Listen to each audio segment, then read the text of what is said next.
And if you don't have those, the city will be able to help you get those at the shelter to help you recover and stabilize yourself. Is there a central resource where our senior community or caregivers can call or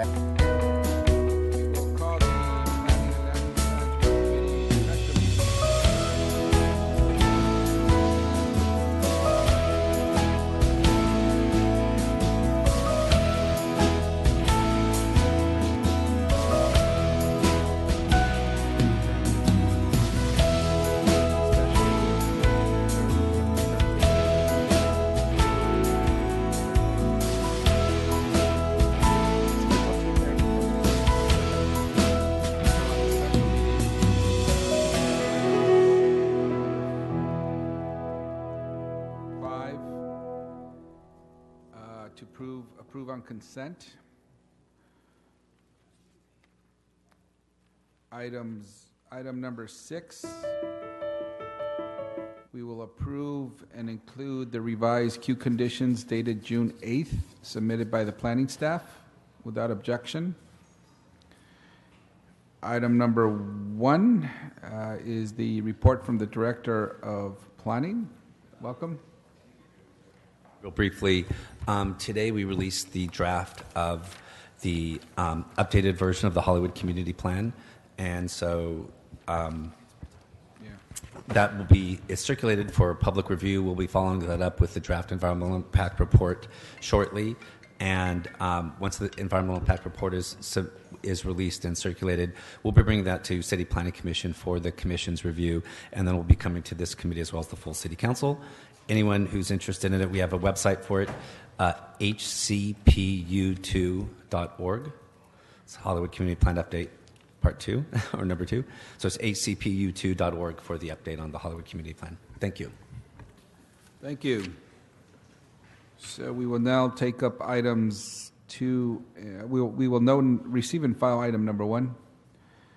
And items number 2 through 4. If you could read those into the record, please. Sure. For the record, we've been joined by Ms. Janglander. Item 2, Councilman.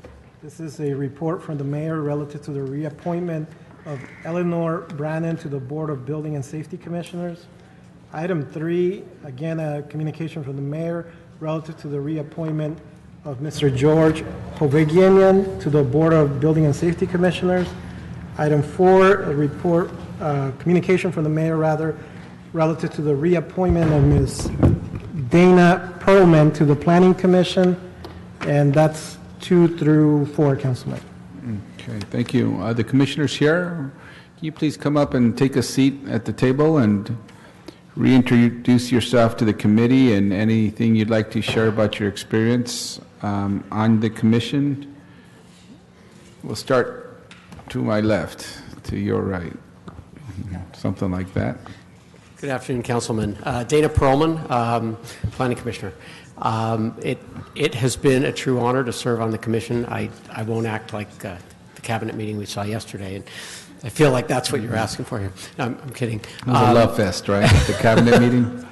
I've seen a lot of transition over the years since I served with George under Bill Roshan and with our former mayor and our former leadership, and now with the new leadership with Vince in the office. It's really been fantastic. I think the department has been revitalized. We're very excited to hear things about like the Hollywood Community Plan, and I look forward to seeing so many more community plans because I think that's so important as we move away from GPAs, hopefully, and we really get back to doing real planning. I look forward to that. Great. Thank you. Welcome. Good afternoon. Felicia Brannon, actually, I go by my middle name. I think you all may remember when I was first appointed to the commission, you served as the body that moved me forward, and I have, too, had the pleasure of serving on the commission for some time. And I have also seen change, giving the Mayor Garcetti's back to basic rules and seeing a transformation with building and safety, setting a gold standard with the department and making sure they moved forward under the leadership of Ray Chan in providing customer service and accountability, given the department's efforts to make it a more business-friendly department. And I've had the pleasure of seeing that transformation, and I'm honored to continue to serve under the leadership of Frank Bush on the commission, and have done so, with appreciation, because it's been really wonderful to serve in that capacity. So thank you. Thank you. Welcome. Yeah, my name is George Hovagimian. I started with CPC. I served there, I believe, for 4 years. Past three and a half years, I've been on building and safety. When the chance came back again that I serve again, I gladly accepted it. There are a lot of work to be done, a lot of challenges, and I would be proud to be part of it. Thank you. Great. Thank you very much. Well, thank you for your service and for your willingness to continue working on these commissions. It's a very important work. Any questions or comments? Mr. Englander? Just a quick comment. I think it's fitting that you were struggling to find the word appreciation because too often, we don't hear it, particularly on our commissioners who are voluntary positions who keep the engine moving.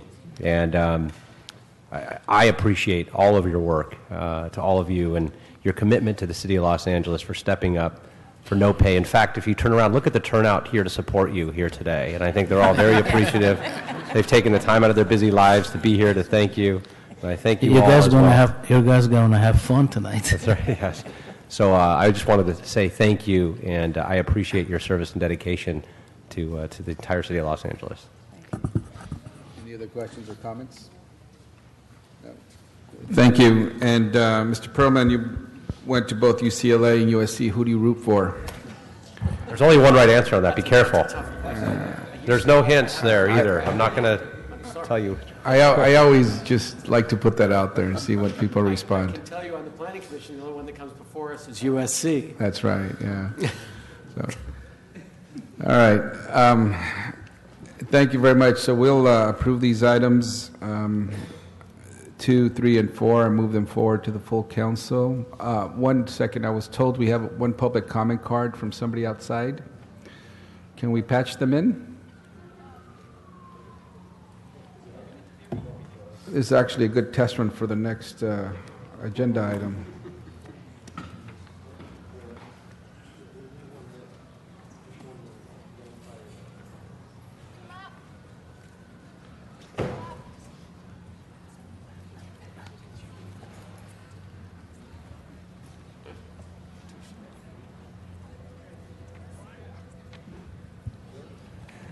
Are we working on that?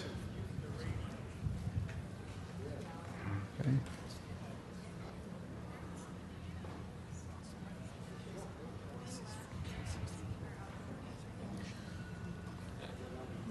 He left? The public speaker left? Okay. Thank you. So no public comment card. We'll approve these items and move them to full council without objection. Thank you very much. Congratulations. That concludes our special agenda, the items on our special agenda. We will take a 15-minute recess and return for the regular scheduled meeting at 2:30. Thank you.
Test, test, 1, 2, 3.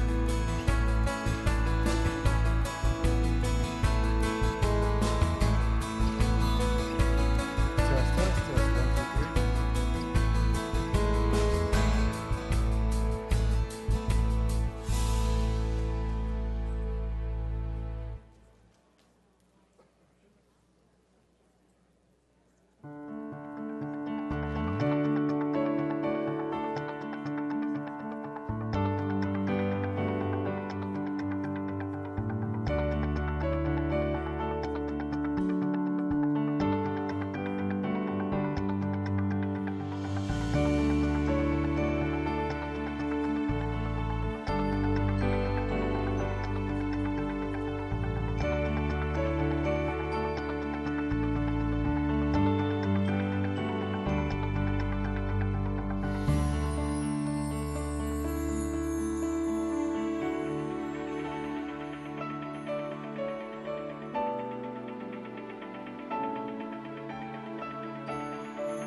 afternoon.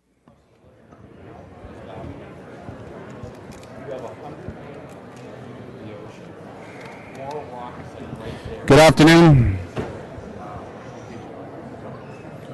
Good afternoon.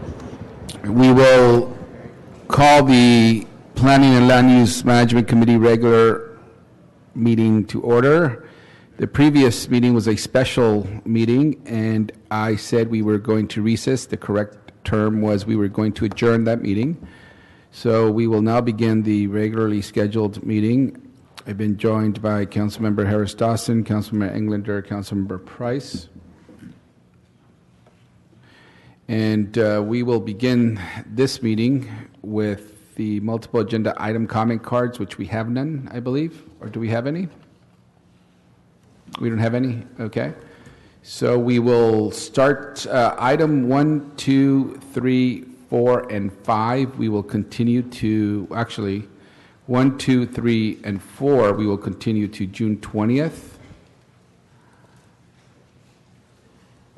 1, 2, 3, and 4 continue to June 20th without objection. Item 5, we will continue to August the 1st without objection.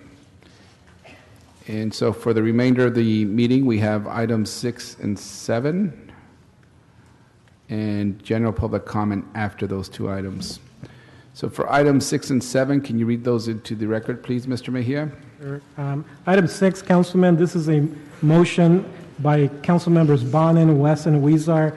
It's instructing City Planning, the Office of Finance, and the CAO to prepare and release a request for information relative to the issue of short-term rentals in the city.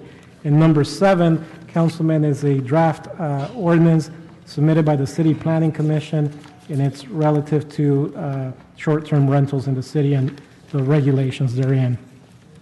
Thank you very much. We will take both of these items together, and we will begin by having a presentation from the Planning Department on where we are with this item, how we got here, in a bit short overview of the policy itself. Welcome. Thank you. Good afternoon, Council Members. Ken Bernstein, Principal City Planner, overseeing citywide policy planning. I'm joined today by Matthew Glesney, our City Planner, who oversees our Housing Policy Unit, and Claire Bowen, our Senior City Planner, over citywide policy. We're very pleased to be here this afternoon to discuss the home sharing ordinance with you.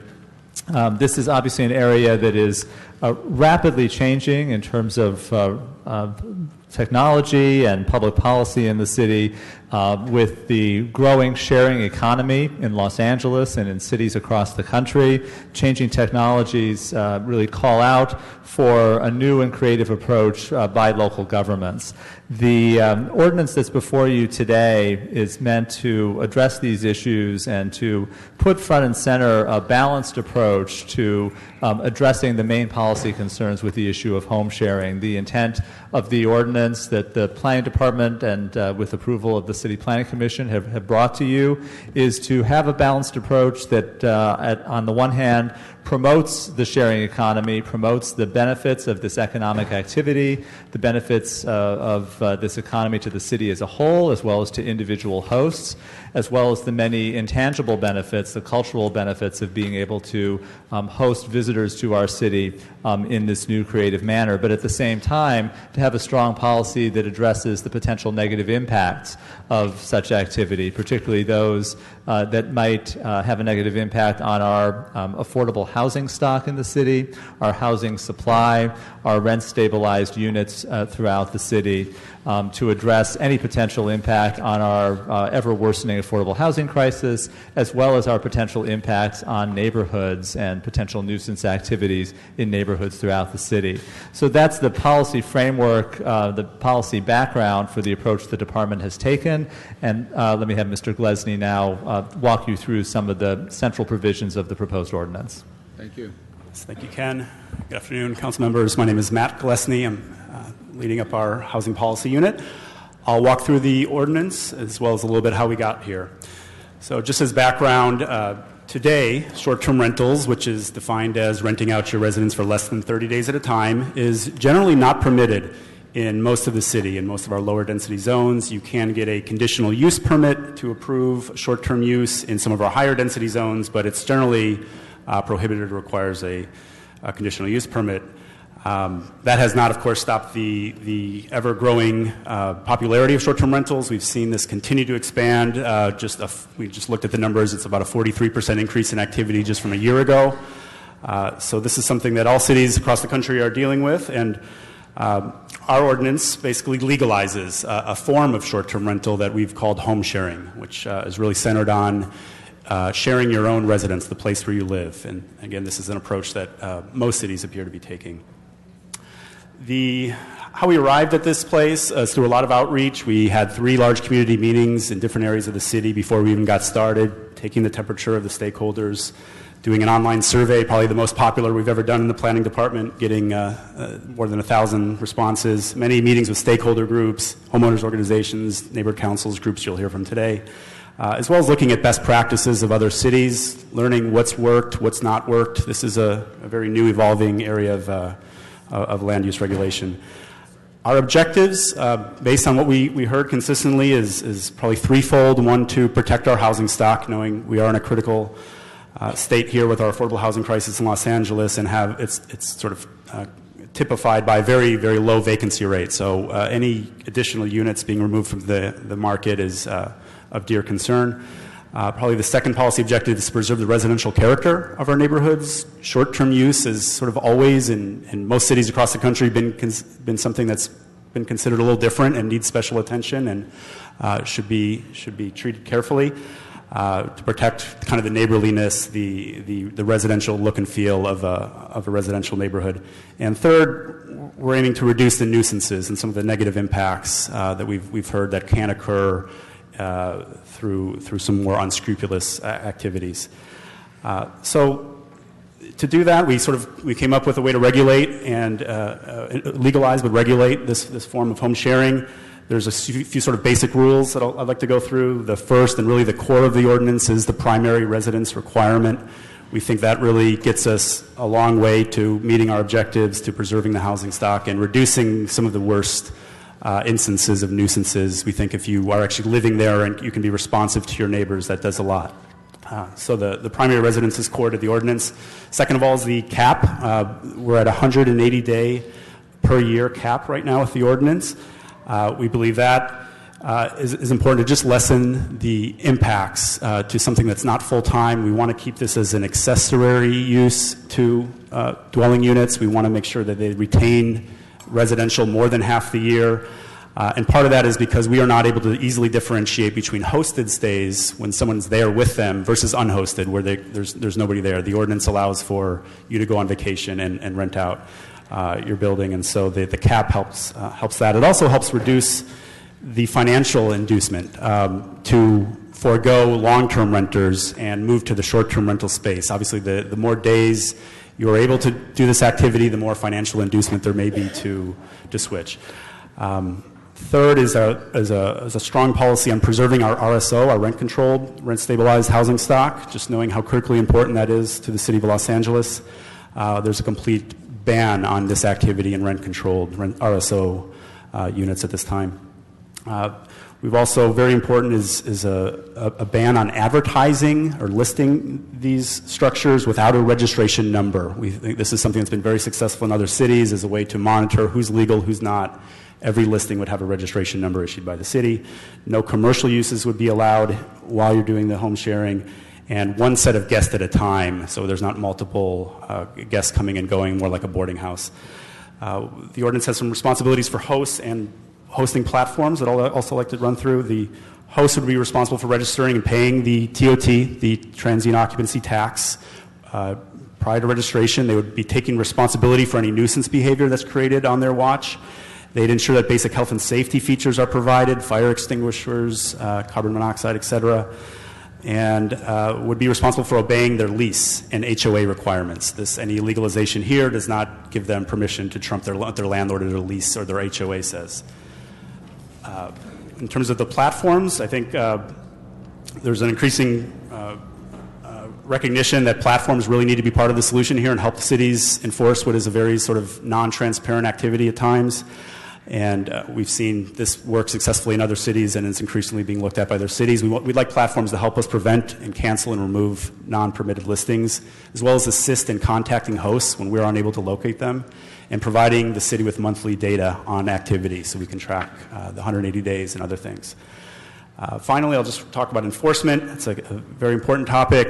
And today, enforcement has been a challenge, just given the nature of needing to prove, essentially, that an activity is taking place where the proof may not be immediately evident. It may not be possible to come into a residence. There may not be difficult to get the information to prove an activity. So we thought a lot about that, and there's more hooks in this ordinance, ways to enforce beyond having to prove the activity actually happened last night. So I mentioned the advertising. Would probably be a key way to enforce this ordinance that's been effective and different than today. The primary residence, the 100 days, as well as new enforcement tools, including the ACE program, the Administrative Citation Enforcement Program. We think that's a program that could be used in addition to our current enforcement tools. We also have a nuisance abatement tool that we think could be effective in modifying or discontinuing uses. There's also specific fines for specific uses and a dedicated resources we also think is important, resources to enforce. This is not something that's easy to probably enforce with little to no resources. It's going to require some time and effort, and we've dedicated a portion of the TOT, 10%, to registration and enforcement monitoring activities that we think is important. Lastly, I want to point out that the 90% of the TOT, so we have 10% dedicated to registration enforcement. I wanted to point out the ordinance also presently talks about 90% of the TOT from short-term rentals going to the Affordable Housing Trust Fund. That is in the ordinance. And finally, there is a separate section at the very end of the ordinance that closes what can be seen as a loophole. It was something we created years ago for extended stay hotels called transient occupancy structures. We see that as being designed. It's a process where you could essentially convert entire apartment buildings to short-term rentals. And we felt that was really designed for these extended stay hotels and not this sort of activity, although there's a possibility it could be used to convert entire apartment buildings. Part of the motion directing us to do this was to prevent the conversion wholesale of apartment buildings. With that, I'll end, and we just want to note that we do have representatives from the Housing Department and the Department of Building and Safety enforcement staff to answer any questions as need be. Thank you very much. Great. Thank you very much for that presentation. And as you know, this is the first consideration by this committee and the council of this landmark policy to regulate short-term rentals. And what we hope to do today is to hear public testimony, get a lay of the land where this is, and come back soon after the council recess, which is in July, to hear this item up again as soon as possible. So that'll be either the end of July or early August to move this item forward. We do feel the urgency, and we recognize the urgency to move forward.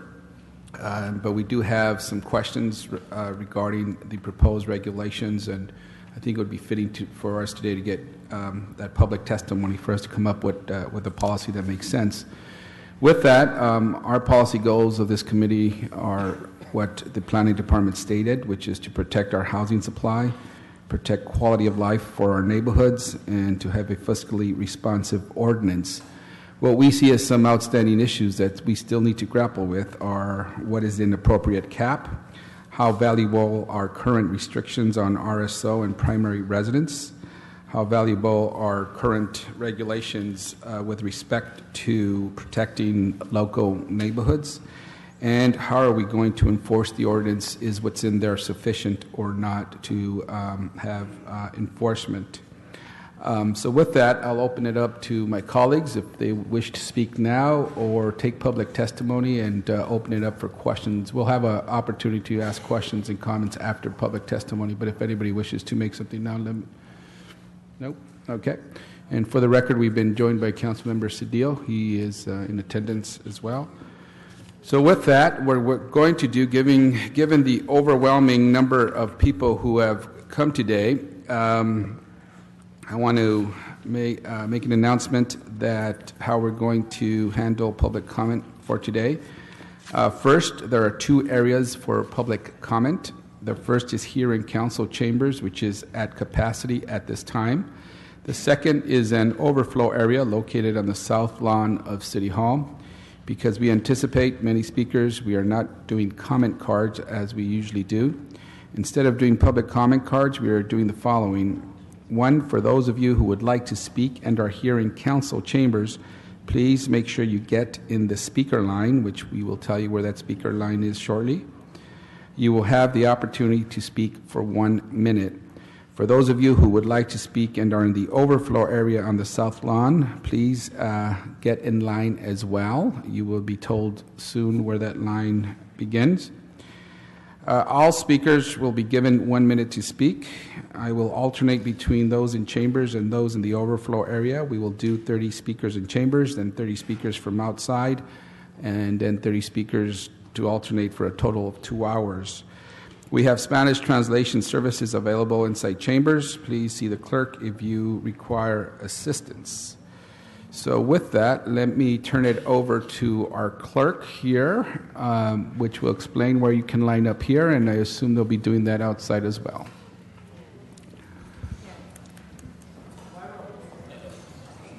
Okay, so if you can just follow the sergeants. We are going to be doing row by row. So the sergeants or a staff person will be directing you at this time, and just follow them to the lineup area, and then we will be calling you. Thank you.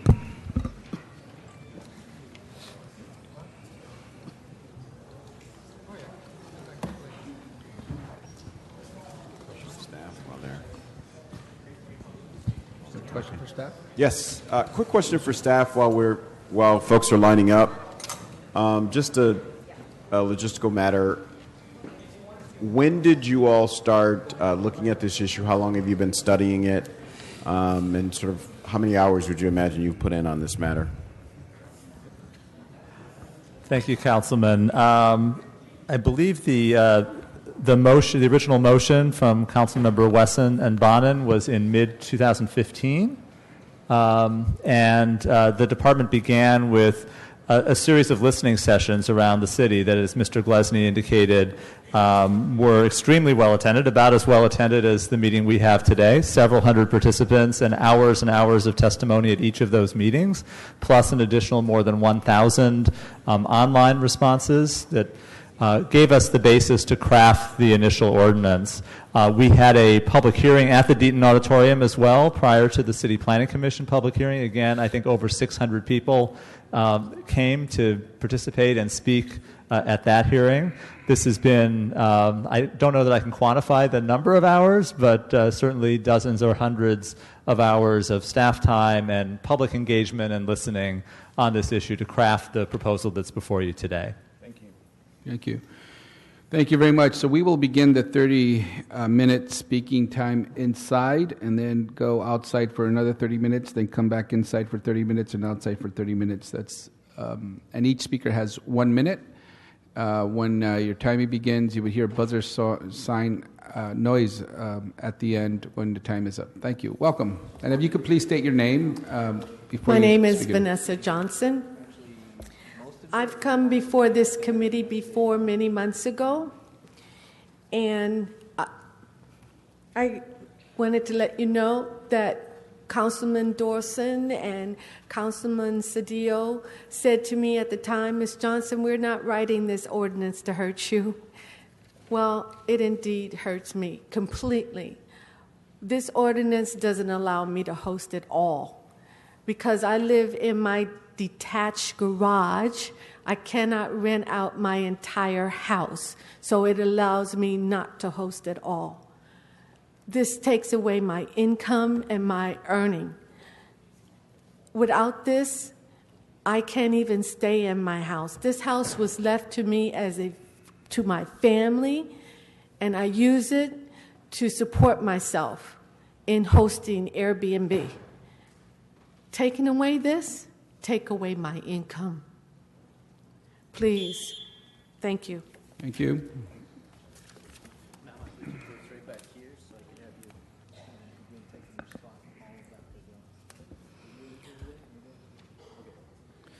Good morning, Plum. Thank you for having me here. My name is Robin Cole, former Park Mesa Heights Neighborhood Council Secretary.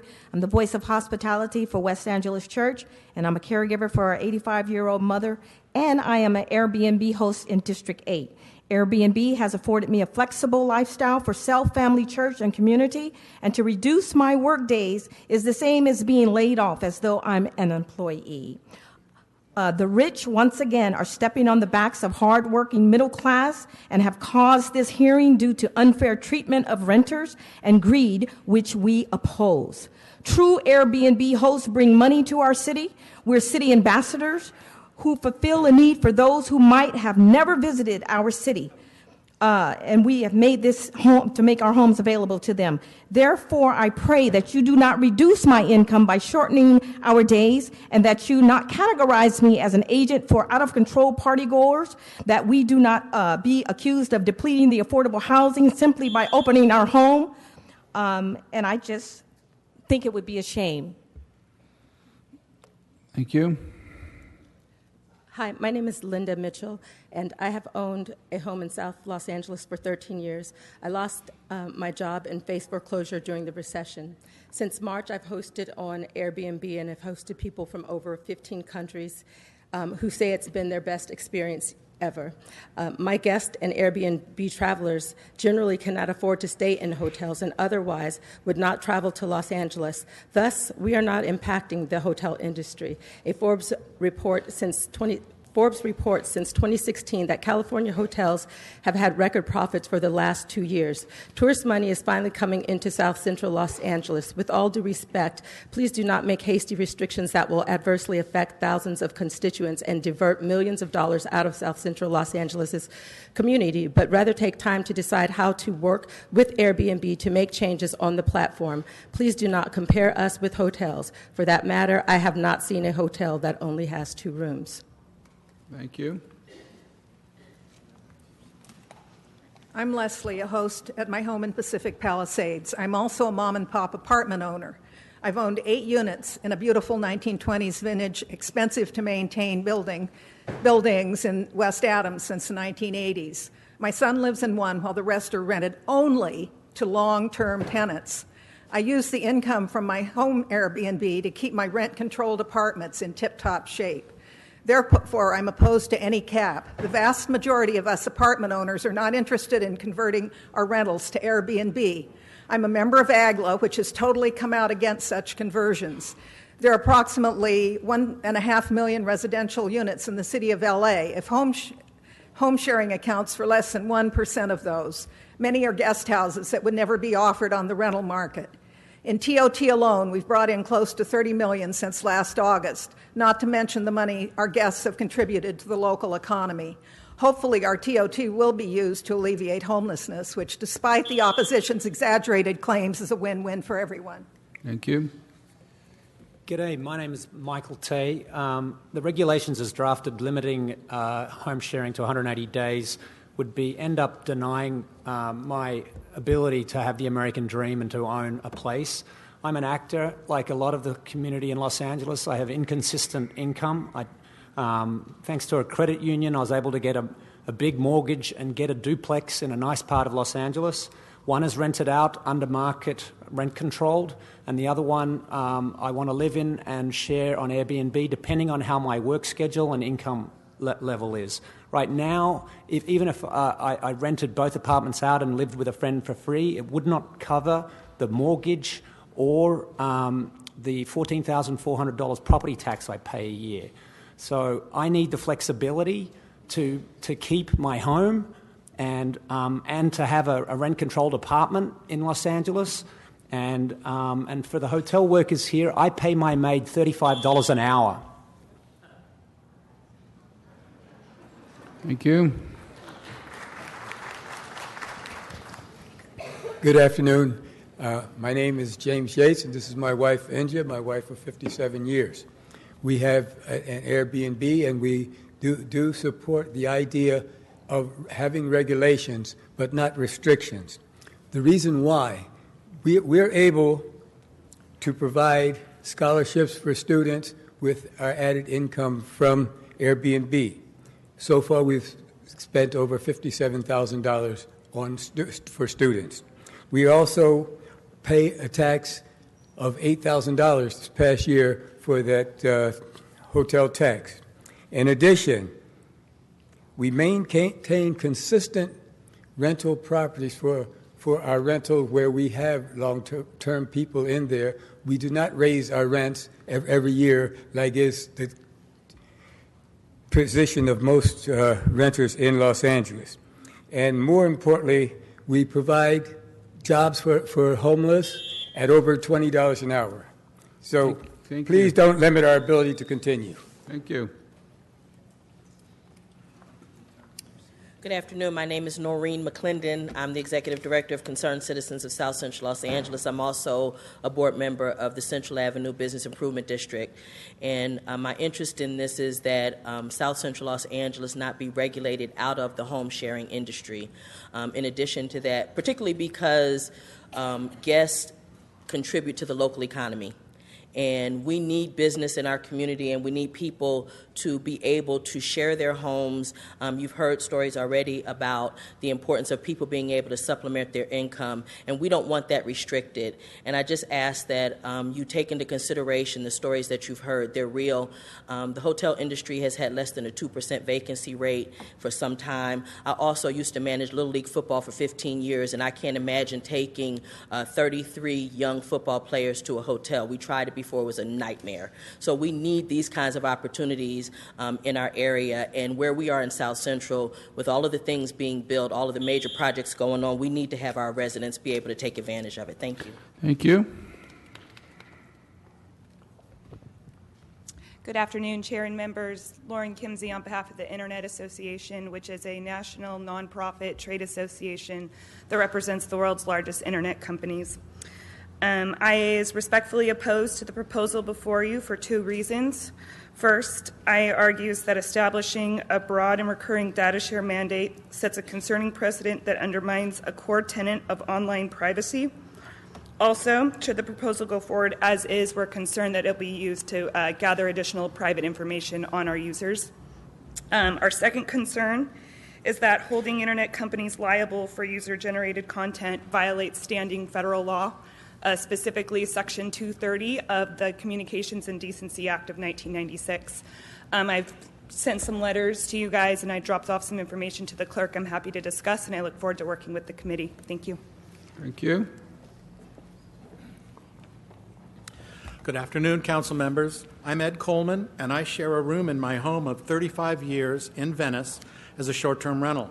I fully support the regulation of home sharing to control the rampant proliferation of commercial investors, absentee owners, and speculators who have subverted the original intent of home sharing and are the cause of most of the problems we hear about.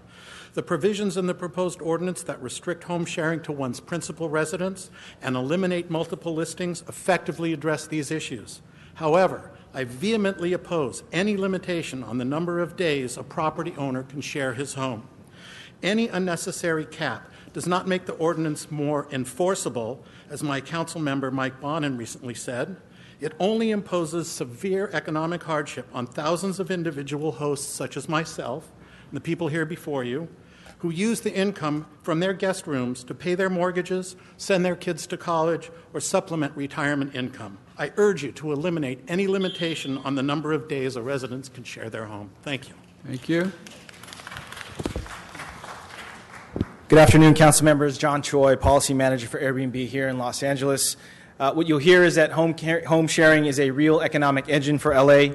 It helps thousands of Angelenos help make ends meet by allowing hosts to earn extra income from their homes, and it drives tourism dollars deeper into local small businesses. This allows new communities to share in the benefits of tourism.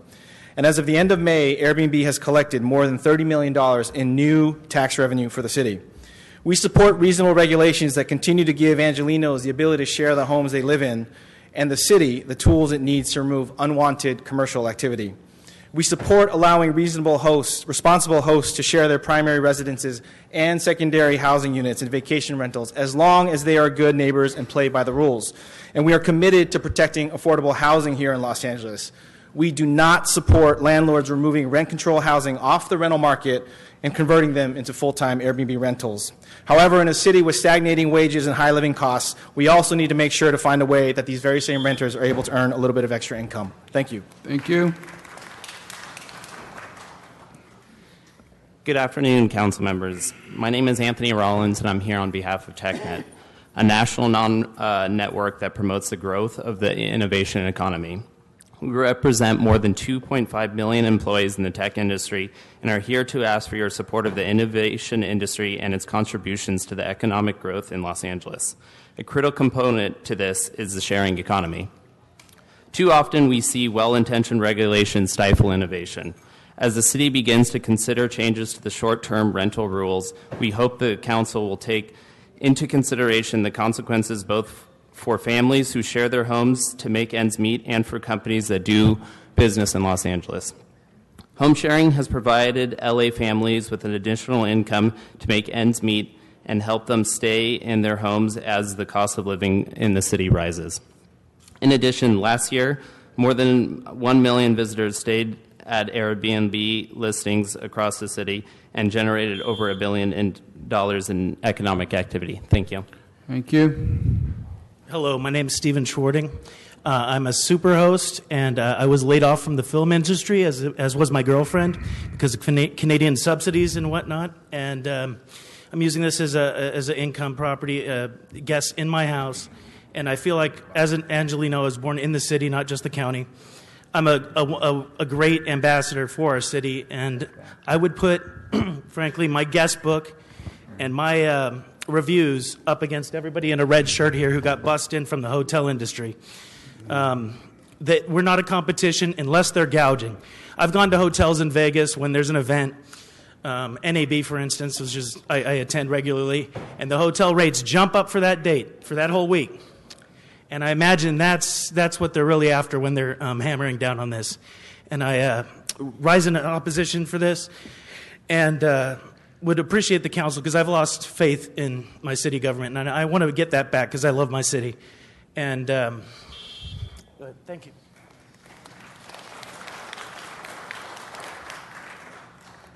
My name is Rochelle Bush. My husband and I moved to LA from Northern California so that we could be close to our grown children and hopefully soon grandchildren. When we moved here, we planned to facilitate Airbnb to help us pay our mortgage since we are both elderly and close to retirement. We have worked hard all our lives and thought that what a wonderful idea to be able to live close to our kids and at the same time open our house to visitors from around the world that would at the same time help us to afford living here. LA is known for wanting open borders. Well, we want our house to have open borders too. We have hosted guests from all over the world, so many wonderful and respectful people that we would never have met without the help of Airbnb. They bring lots of money to spend on local establishments. It helps the economy since they are here to explore and take the time to try different places where at the same time getting a good feeling about the people of LA. An amazing thing about Airbnb for the city of LA is that our guests pay taxes to stay in our house. I understand that the city of LA has already collected close to $30 million. How can you refuse that? I see it's hotel workers here. Thank you.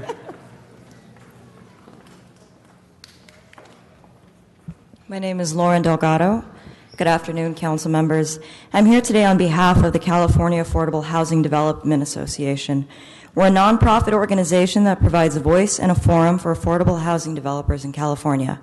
We would like to participate in the conversation around affordable housing in LA, particularly when it comes to the discussion on how to regulate short-term rentals like those listed on Airbnb. The city is facing an affordable housing crisis due in part to the city's historically low vacancy rates and lack of new development. It is inaccurate to blame short-term rentals for this wide-ranging crisis that has built over the years. In July of last year, Airbnb struck a deal with the city to begin collecting and remitting TOT on behalf of their LA hosts. The TOT revenue can be used to help close the funding gap in affordable housing projects and provide critical supportive services to those living in affordable housing projects. We believe that the city should maximize the TOT revenue from the short-term rental and create a permanent funding stream for our city's Affordable Housing Trust Fund. Thanks. Mr. Harris Dawson has a question. Mr. Pardon me, could we get the name of the organization again? Organization? California Affordable Housing Development Institute? Association. Association, thank you. Good afternoon, council members. Catherine Hennigan. The California Apartment Association Los Angeles supports proposed ordinance on short-term rentals specific to multifamily properties, which includes a ban in RSO units. Our members have been inundated with tenants illegally renting their units in violation of their leases, which creates tremendous insurance liability for themselves and others and owners, as well as security risks for neighboring tenants. They disrupt apartment communities the same way the homeowners are complaining about the single-family communities. Apartment communities are not for people on vacation who do not have a vested interest in being a good neighbor. In fact, many owners learn about this illegal activity from other tenants who have been forced to deal with noise and disruption. The overwhelming majority of multifamily owners do not allow this activity in their units due to insurance liability issues. Owners must be able to vet prospective tenants to ensure the safety of the entire apartment community and to satisfy their insurance liability issues. Thank you. Thank you. Good afternoon. My name is Peggy Sturdivant. I am a resident in South Central Los Angeles, born in 1953 in General Hospital, so I am an Angelino. And a few years back, I purchased a home, a 4-bedroom, 2-bath home with my uncle. He passed away. I've been in the midst of losing that home ever since 2014. Thank God for Airbnb. They came along. I don't want to be a landlord. I don't want tenants. I want my home, and I needed help. They came along, and we're offering this rental. And my guests that come into my house are so proud to be able to say they're in South Central Los Angeles and it's not something bad on the news. So I'm opposed to the 180 days, for one, because what am I going to do the other 6 months? And I'm also opposed to, I have 2 extra bedrooms in my house. Why shouldn't I be able to rent them when I get ready to and save them for when my family comes to visit, because they're not going to pay when they come to stay? Thank you. Thank you. Hi, good afternoon. My name is Bridget Fritz. I am not a developer. I am a single mom who bought a house 15 years ago. I renovated the house. I have everything invested in the house. My neighborhood is everything to me. My neighbors know that I do Airbnb. If they have a problem, I have a problem. They're all okay with it. They have my phone number. I've never gotten a complaint from them. The people that I host are basically families that come to LA to go to Disneyland or Universal Studios. This helps me pay my rent, or my mortgage, I mean. I can't pay it only 6 months out of the year. I have to pay it 12 months out of the year. I can't rent it because I've tried doing that before and they don't respect the property. Thank you. Thank you. I'm Bryce Fujii, a 23-year San Fernando Valley homeowner, 5-year superhost, 3rd-generation legal immigrant, and consistent voter in every election. Perhaps the most famous user of short-term rentals was Mary and Joseph. The truth is, people have opened their homes to strangers throughout history. The difference today is that Airbnb provides a more efficient transaction and improves customer satisfaction. The platform also provides city access to a previously invisible industry. Thus, you now have incremental revenue surpassing $30 million in May. That's above income taxes against hosts and the halo effect on commerce to local business and tourist venues. Please note, hotel revenues also increased 10% during the last year. So where's the problem? Date caps diminish city revenues and threaten to push the industry back underground.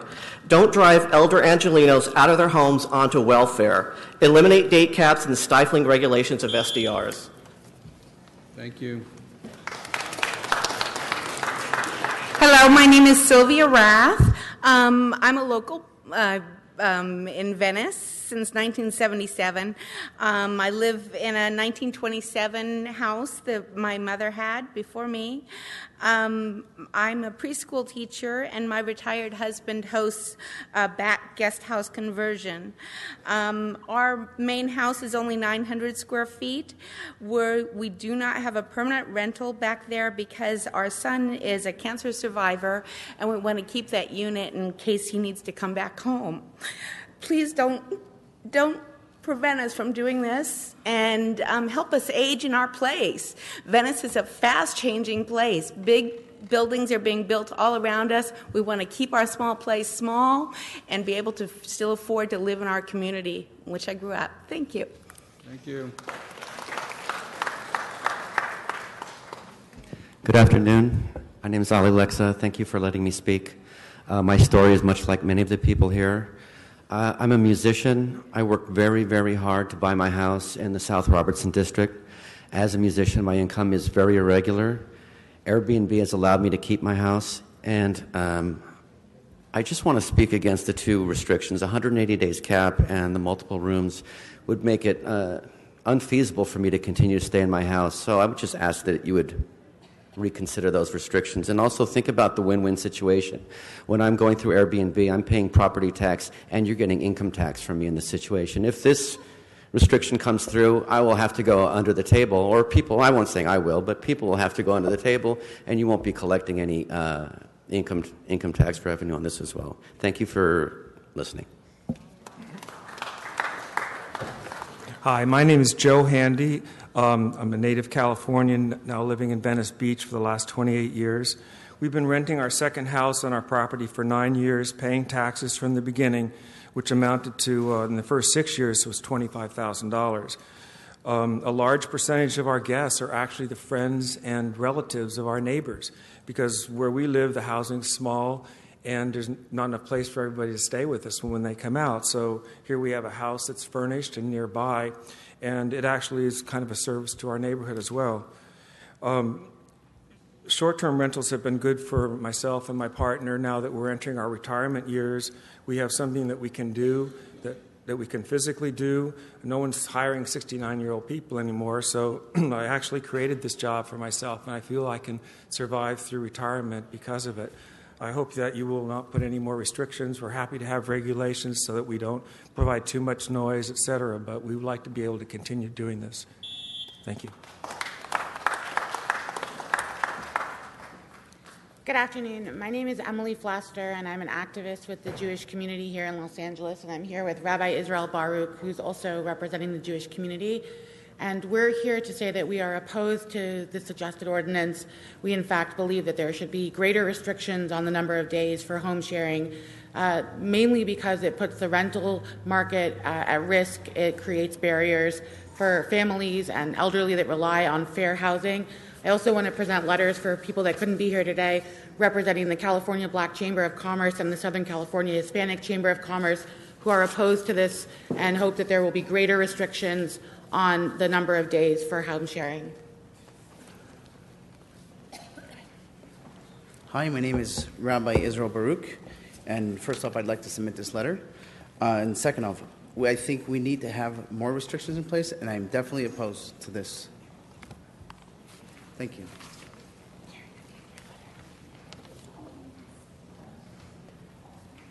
Thank you. Hi, my name is Shai Zhang. I am a resident of CD1. I'm also a member of the Historic Cultural Neighborhood Council, as well as an employee of the Chinatown BID. However, today I'm only speaking on behalf of myself and my family. This is Troy. He's been a superhost on Airbnb since before he was born. We all know that as a country we fall behind on compensation for moms and new families. Airbnb has helped me take care of my family financially, as well as take care of my baby. Cutting down the amount of time I am allowed to host in my own home would really impact my family negatively. Hotels don't have restrictions on how long they should be allowed to host, so why should Airbnb hosts? Also, financial incentives aside, I hope that you'll understand that the Airbnb community and the Airbnb hosts are the best cheerleaders and the best salespeople you have for this city. We send these visitors and guests to local businesses. Thank you. Welcome.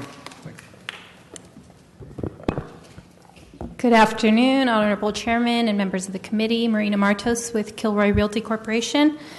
I'm here just to request that the committee add a CUP option to the ordinance that would allow transient residential as an accessory use to residential. The ordinance as currently written is a very blunt instrument which creates unintended problems for unique situations. Specifically, the ordinance completely closes the door on short-term stays within luxury corporate apartment buildings. This will result in increased vacancy for this housing type, thereby limiting consumer choice and eliminating valuable TOT for the city. Furthermore, this housing type does not impact the affordable housing stock whatsoever. By including a CUP process in the ordinance, the city will have a tool to address unique situations such as this while maintaining necessary oversight.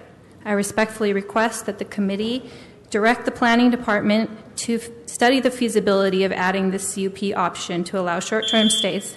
Thank you. Mr. Chair? Yes, Mr. hi. Chair, excuse me. Hold on. We have 3 speakers left in this group. Okay, thank you.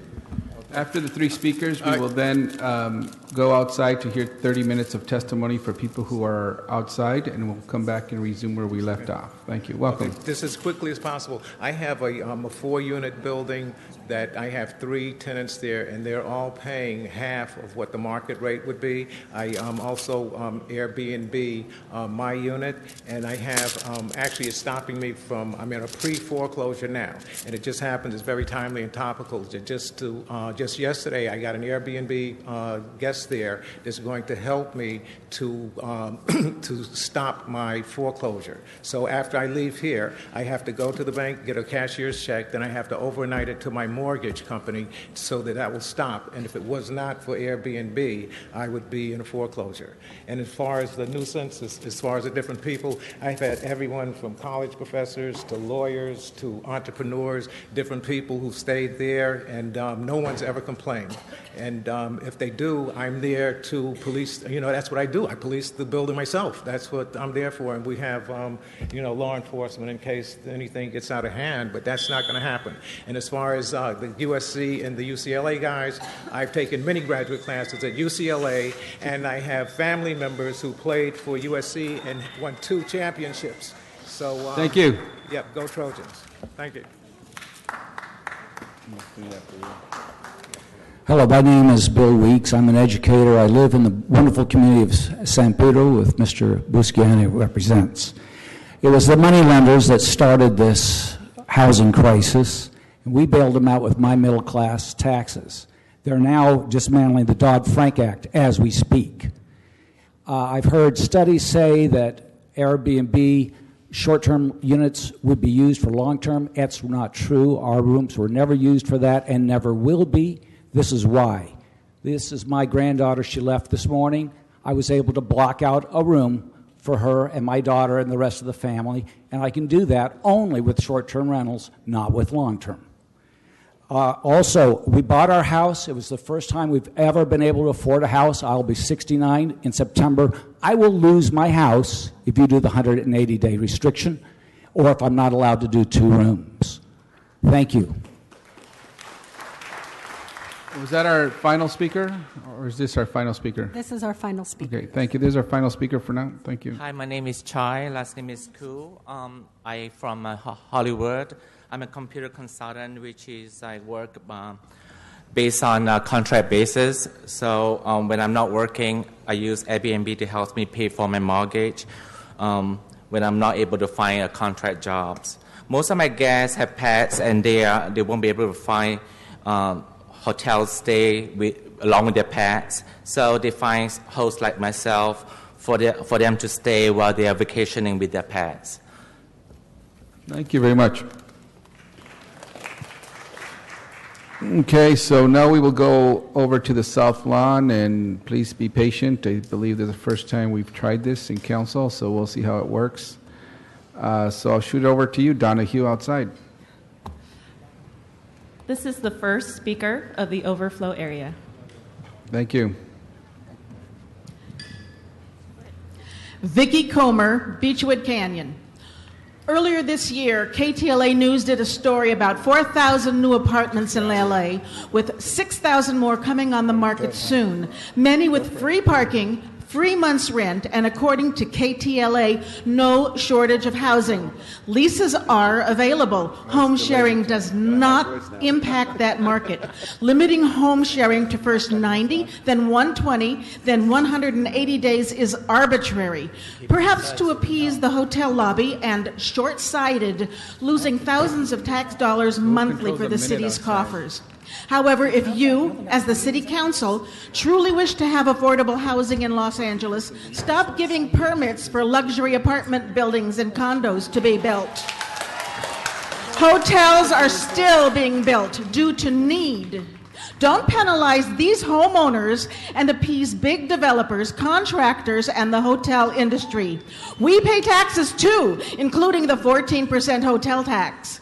And do the hotel workers who are here want to be limited to earning a living to 100 days a year? Thank you. Hi, this is Clifford Tasner. We rent out my late father-in-law's NoHo bungalow so we can afford better care for my schizophrenic sister-in-law. We often rent to people coming to work in the film industry. They want to stay in a house with a kitchen and a yard while they're living and working here. We direct our guests to local businesses. They put money in the local economy. We paid thousands of dollars to the city in transient occupancy taxes. And we live nearby our rental unit, and we know all the neighbors. There have been no complaints about our guests. Please tailor your legislation to solve actual problems. If there's a problem with party houses near the beach, then consider zoning short-term rentals. If you're trying to protect union hotel jobs, then prohibit short-term rentals in neighborhoods that unions serve. If you want to keep bad actors from renting out multiple units and otherwise low-income housing, then restrict short-term rentals to just one address per host. Please don't create a hardship for thousands of Los Angelinos who use short-term rentals to survive, so we can continue to care for my mentally ill sister-in-law and put the money back in the local economy so we won't have to struggle quite so hard to get by. Thank you very much.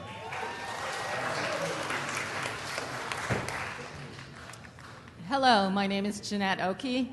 I'm a native Angelino. My husband just spoke about the house that my father left for my sister in a trust.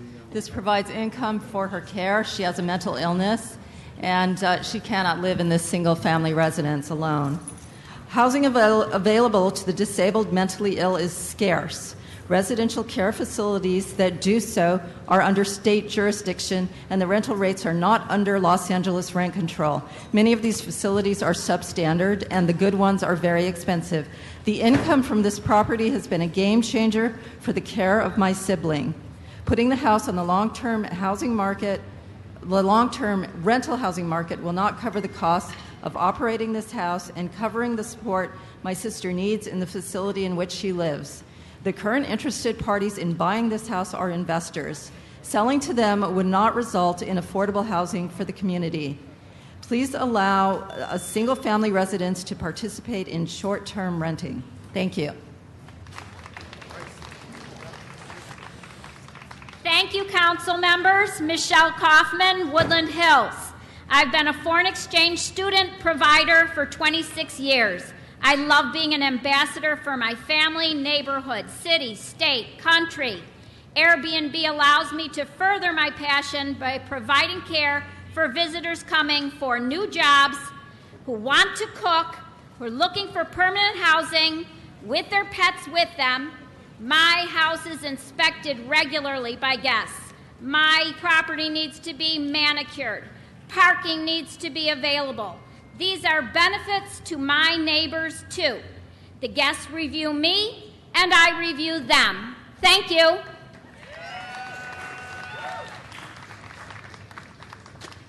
I'm not giving my name because the home I own is RSO, but I am woman. 62% of single women globally host on Airbnb. Airbnb helps the middle class greatly. This is pro-woman. I do not classify my gracious guests as transient. I have had the Swiss consulate, the Dean of Oxford, USC parents. I could go on. I bought an empty historic home that was uninhabitable in South Central. I have been restoring it for 4 years now. I ran out of money. I am a member of the Construction Allied Workers Union number 69. I know what I'm doing. And everybody knows restoring an 1888 built building takes time and money. Why they usually bulldoze them. Thank Buddha and the wonderful Airbnb community of guests I am meeting who love and respect my raggedy sidewalk, graffiti-strewn neighborhood of Hispanic families that I personally pick up trash on regularly and beautify. Airbnb is all-inclusive and has offered me to continue working as a low-budget film actress and artist. If this is a sanctuary city, let it encompass all women, artists, and the benefit enables mom-and-pop shops. Airbnb needs to be regulated properly. Let's not punish the responsible hosts who are constituents less than 1%. Thank you very much for letting me speak. I wish I had a little more time. They're cutting us off.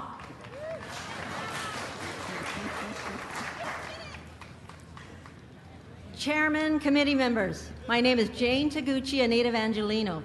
Thank you for this opportunity to speak. What happened to me is but one example of the many commercial Airbnb listings in Los Angeles. 3 years ago, a home purchased across the street from me became an instant illegal Airbnb. The host did not live there. It disrupted my peaceful residential neighborhood. This host owned 4 illegal Airbnbs during this time and built a 6-figure income business.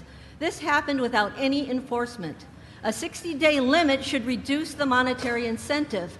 Homes, apartments, and affordable housing could be returned to residents and even to potential legitimate Airbnb home sharers and not be used by commercialized hosts.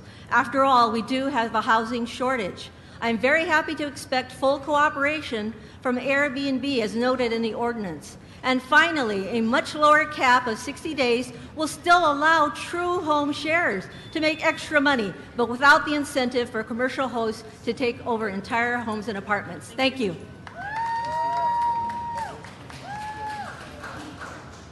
Hi, I'm Lisa, a happy host from Glassell Park. 9 years ago, we moved there and bought our first house on a rundown street.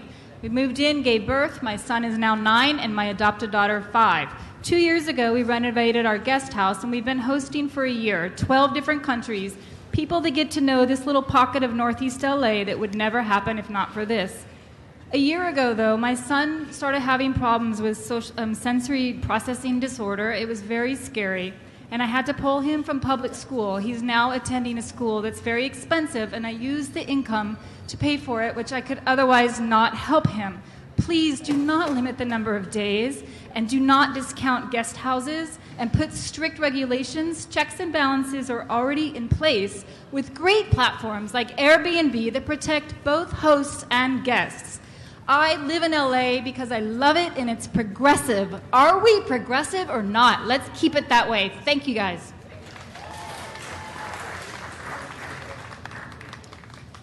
Hi, my name is Jocelyn, and I've owned my home in Sherman Oaks for 13 years. I started sharing my detached rec room out of necessity. It was unused and not suitable and still isn't for long-term tenants. I am not taking away long-term housing away from the rental market. I am not supporting party houses or development greed. I am a stay-at-home mom in the suburbs trying to make ends meet while living in an expensive city. Our guests are considerate, support local businesses, and bring financial support to Sherman Oaks. I've never had a complaint from a neighbor. In fact, I've hosted many of their relatives. As written today, I will no longer be able to home share because of the small detail that I rent out a detached rec room. Right now, it's labeled as an accessory dwelling unit in your ordinance. I urge you to change the language to hosted detached guest houses or ADUs so that I can continue to live and support Sherman Oaks, and of course remove the 180-day limitation. Thank you. Thank you. My name is Veronica. My husband and I have a house in Venice. It is a duplex, it's our home, and we choose to have a short-term rental. We feel comfortable with it, and we should have the right to do so and not leave it empty for months. We're both artists and have a project to put free art in the streets.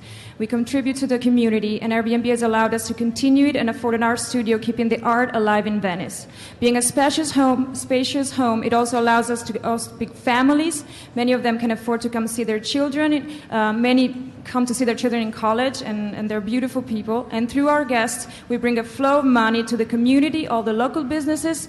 And last but not least, for example, our cleaners are a lovely family with 5 kids, and they would be devastated without our support. So thank you, and please take all this in consideration.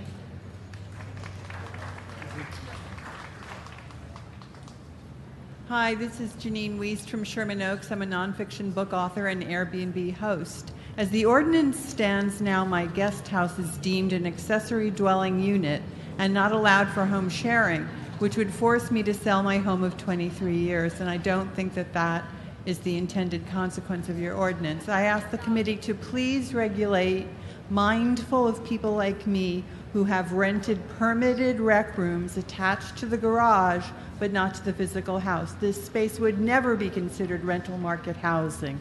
There's no kitchen, there's no separate address. This might seem a small distinction to you, but to me it means everything. Please don't penalize me by lumping my permitted bonus room in with the accessory dwelling ban currently in your ordinance. Thank you. Please hold while the next speaker comes up to the mic.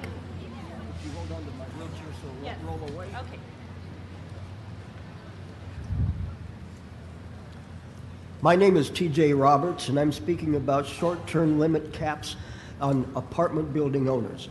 I've been fighting against bad landlords since the turn of the millennium, and I've had to take 4 of them in a row to court for trying to kick me out to circumvent rent control. And even though I've won against all 4 of them, they still resort to anything they can do to try to get rent control tenants out. Ideally, they want every occupant out twice a year so rent control doesn't hinder their profits.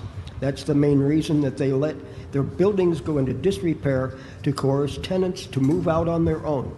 If you let apartment building owners have 6-month caps on short-term rentals, that will virtually abolish rent control in Los Angeles because they will eliminate their properties from the housing market. The limit for apartment building owners should be no more than 31 days. Thank you.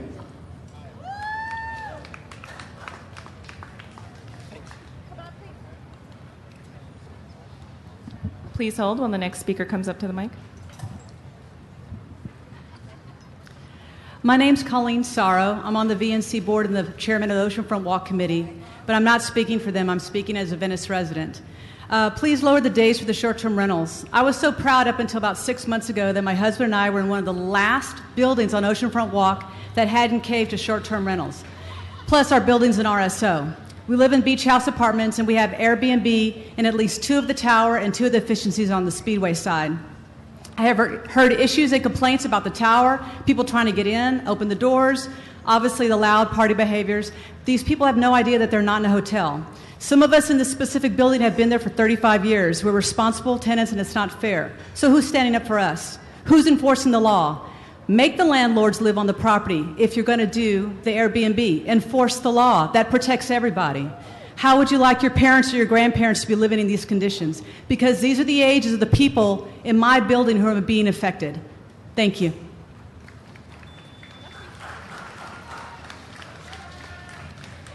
Hello, I'm Stephanie Woods from Echo Park, a resident of 48 years there. And those who believe that low-income people should not be kicked out of their homes by opportunists who only care about huge, easy profits are here today to speak truth to power. And we are wearing red T-shirts, and we are wearing blue T-shirts. The red T-shirts say Unite. The blue T-shirts say We Share LA.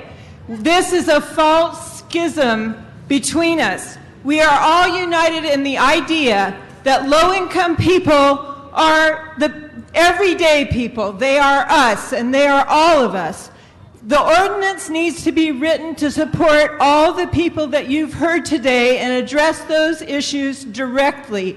Please listen to us and be sensitive to what we say. This is a benefit to the city and to all of our communities. Hi, I'm Tracy Flanagan from Echo Park. I've lived there for over 20 years. 12 years ago, I got divorced, paid off my ex-husband at the top of the market. I got into a predatory loan that took me 7 years to get a modification for. I've owned my property, well, for 20 years, I said it.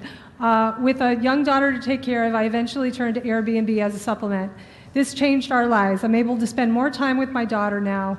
This supplement to my very intense film industry editing work will help me pay for college and, quite honestly, just keep my house when I'm in between editing. Please consider allowing us to rent in diverse ways, like the whole house at certain times and at other times to rent bedrooms, and also to conduct other business in case I need to edit at home, and to remove the 180 days limit and to consider detached units. Everyone's just really trying to survive, and I've had my house 20 years. Thanks. Okay. Good afternoon. My name is Mara Crisologo. I'm a resident homeowner in Silver Lake, CD13 of 21 years, and I'm a stage 4 GYN cancer survivor with severe radiation to my bowels, which prevents me from working full-time outside my home. I earn my living through home sharing 3 guest rooms in my house. I attended last Tuesday's meeting and heard host after host after host plead with City Council not to limit the number of days nor number of rooms in which we can conduct home sharing in our primary residences. The proposed ordinance will limit so many responsible home sharing hosts who love what they do and who rely heavily on the income generated via home sharing. It's new tourist business to city, which would not happen if home sharing were not a thing. Please rewrite the ordinance so it directly targets reckless abusers who are actually taking housing off the market, not primary residence home sharers. Guest rooms are not housing being taken out from the affordable housing pool. Thank you. Hi, my name is Al T-Man, and I'm glad this ordinance is finally getting handled. It's needed to combat the abusers, the party houses, the investors with multiple residences, the illegal converted apartment buildings, but the 180-day cap is BS. As someone else said, it's completely arbitrary. If we as owner-occupied home-sharing citizens comply with this ordinance by registering our homes, paying our taxes, completely complying with this ordinance, why should we be penalized by such a crippling and arbitrary 180-day limit? It makes no sense compared to any other complying business in LA, which are not subject to arbitrary limits on their ability to do business. No cap limits on home sharing. Thanks. Hi, my name is Daisy Marco, and my husband and I worked very hard to buy our home. Our next-door neighbor converted the property into a 12-bed full-time Airbnb complete with a pool table and hot tub on the open deck, which is next to our bedroom and overlooks the street below. Large groups of guests consistently left trash on the streets, blocked our driveway, took up scarce parking with multiple cars, and created a constant nuisance at all hours of the night.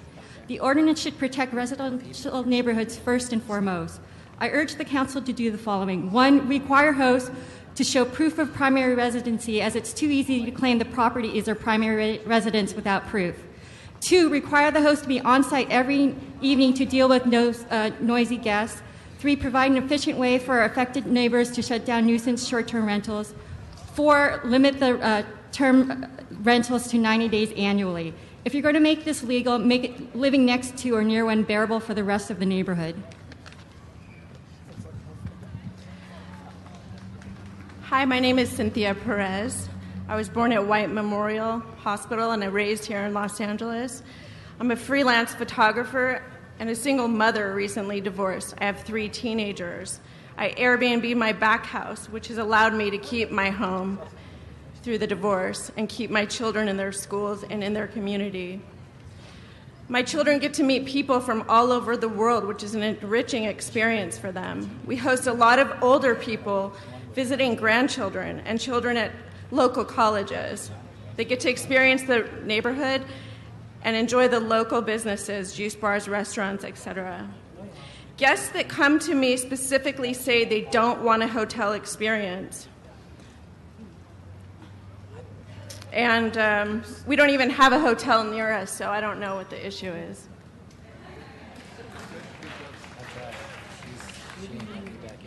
Good morning. My name is Linda Lewin. I live in the 11th District. I bought my home 30 and a half years ago as a single woman. I support an adult daughter with autism. She was placed in my home by DCFS when she was 6 years old. Airbnb is not my first choice for the income I need to continue living in my home and receiving services from the dedicated people at Westside Regional Center. They offer so much support for the growth of my daughter. We cannot leave this district. restricting the number of days that I can host guests in my home that I live in, and my ability to care for my foster daughter will financially affect me. Please do not put a cap on the number of days I am able to host my guest room. This is my job. Thank you.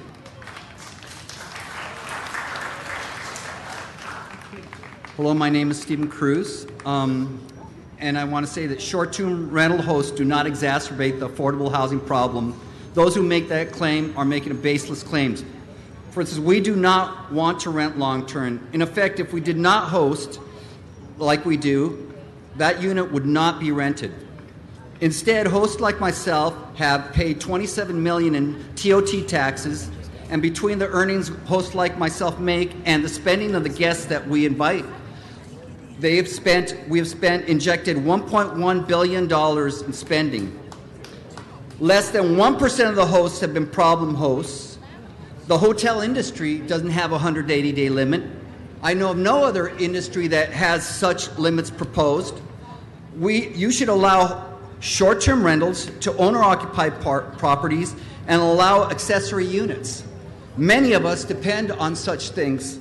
We will affect the middle-class, law-abiding citizens that support our community and respect our neighbor. Help us stay in our homes. Thank you very much.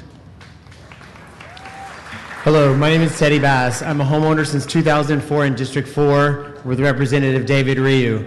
As a self-employed single parent living in LA, the last couple of years, my ability to choose to share my home has assisted me in covering my mortgage, host travelers in the Hollywood area. My right as an owner is a responsibility to make choices for my family so we can have a wonderful life and also meet people who prefer to have a more home-like stay while living in visiting LA.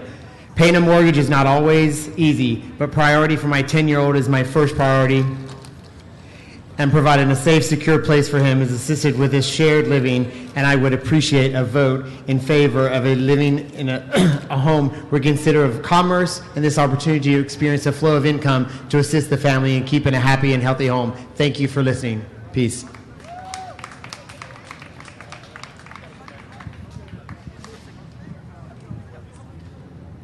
Hello, my name is Will McCarthy. I have a PhD from Northwestern University, and I've been living here in Chinatown for the past 4 years. One of the things that you learn as a scientist is that you have to have data before you can draw conclusions. And I hear a lot of opinions stated by the City Council today, but I haven't heard any data to back it up. And for example, one concern they said is that people will lose jobs. The chance of that happening, based on what I read today, is less than 10%. If you take a 10% chance and multiply it times, for example, a $50,000 income, then that would be $5,000. If it were a 1% chance, it would be $500. But this 180-day cap will cut my income in half.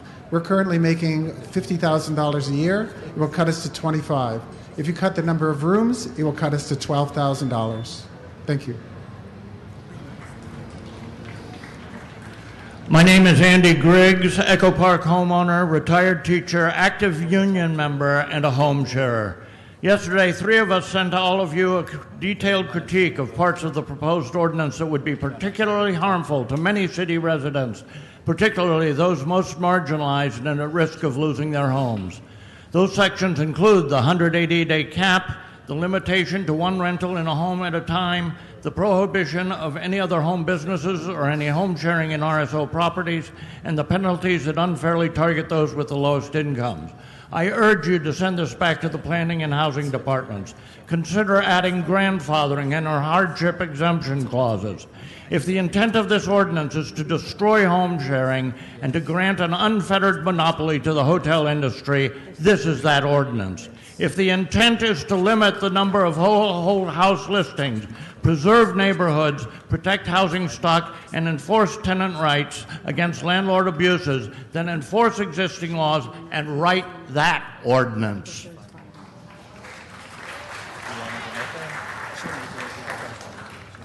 We have 4 more speakers left in the overflow area.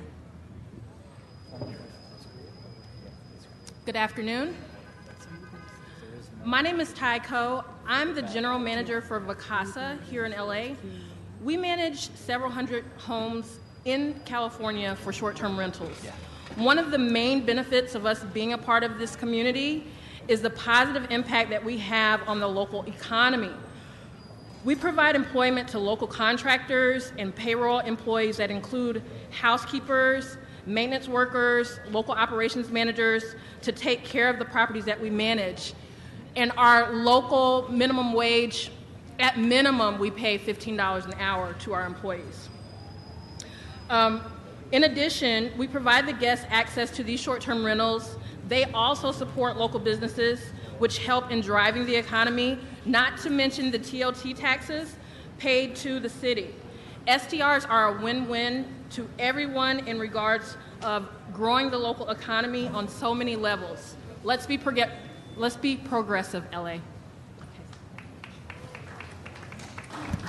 Hi, my name is Cynthia Satterfield, and I have a fourplex, and I rent a couple of units to cancer patients and others and provide them with comfortable accommodations during their treatment. The 100-day cap is not sustainable for me. I could not afford to keep this property with that restriction. The restriction itself, I feel, is very arbitrary. And not only that, it's counterproductive for the TOT tax collection income for the city. Thank you. Hello, my name is Bob Wexler. I'm with CD4, Councilman Rue's district. When it comes to home sharing, you cannot simply limit the number of days to 180, which means at 181, the host becomes a criminal. It doesn't make any sense. Something's either legal or it's not. And doing this will only lead to noncompliance, an enforcement nightmare, and pushing an entire industry underground. The shared economy is a growing phenomenon in this city, and Los Angeles needs to be a world leader and come up with realistic, easy to comply with 21st century regulations. Thank you.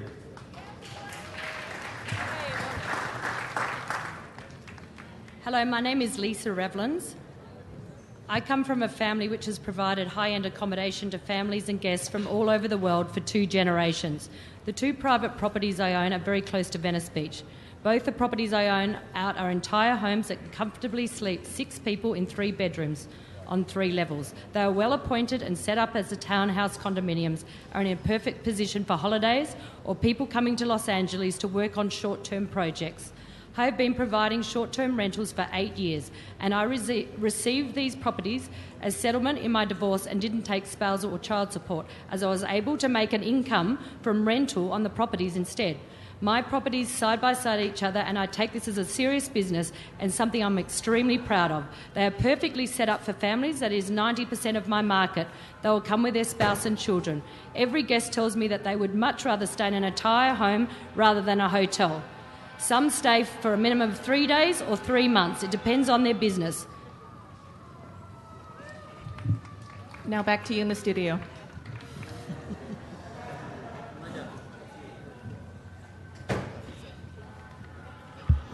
My name is Osiris. I live in the city of San Pedro. I've actually been sharing my home for the past 20 years. I've raised my sons that way. My concern here are the restrictions on the number of days that are being stipulated. I do understand that a lot of the regulations that are in place right now or that are being considered are valid, but your concerns need to be revisited because, again, putting a restriction on the number of days or rooms that one can share will really hurt some of us. I fall in the category of a lot of the women here. I'm a single mother. I switch between my detached home to the garage and the house just to be able to make ends meet. Thank you.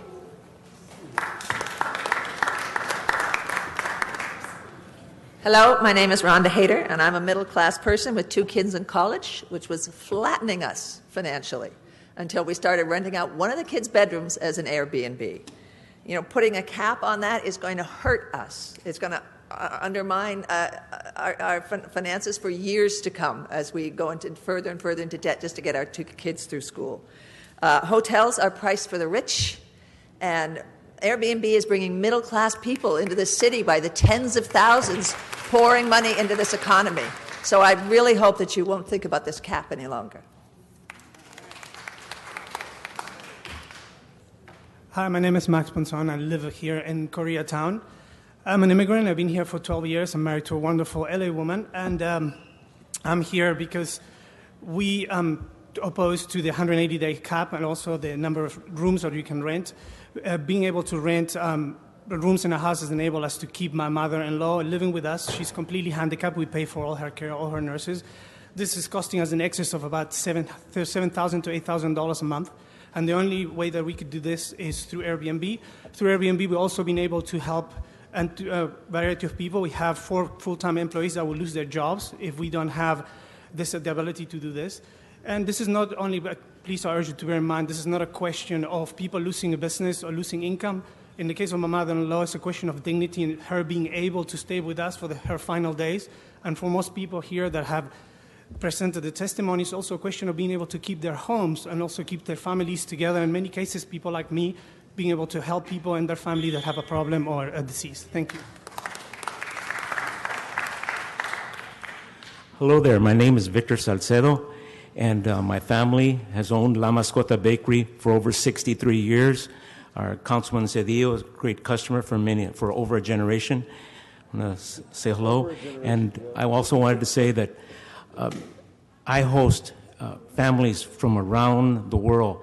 And when they come to the barrio, which is probably only around one handful of Airbnb there, I send them to the local panaderias, to the tiendas. I send them to the supermarket, Vallarta, what I'm saying, and they go. So they generate funds in Boyle Heights, which our Councilman Huizar knows we desperately need monies and revenues to come into our homes, our barrios, and especially Boyle Heights. And I want to thank you for your time, and please, no restrictions on Airbnb, on hosting these families that want to come and spend their dollars here in LA. Thank you.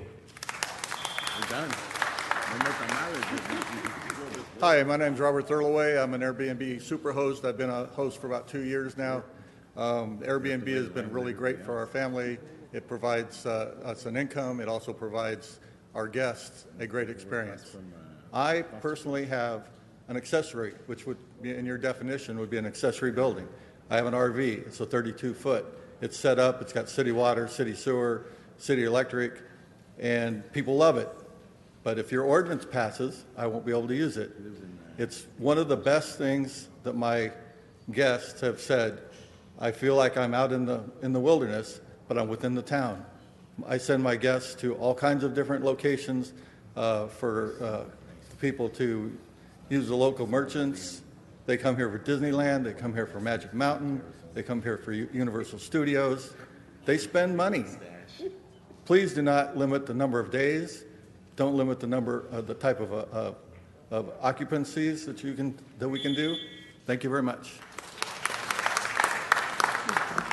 Mi nombre es Teresa y hace 10 años yo perdí una casa porque mi hermana tenía cáncer. Yo dejé... Un momento, por favor. Tenemos que traducir lo que usted dice en español a inglés. Sí, va a empezar de nuevo, por favor.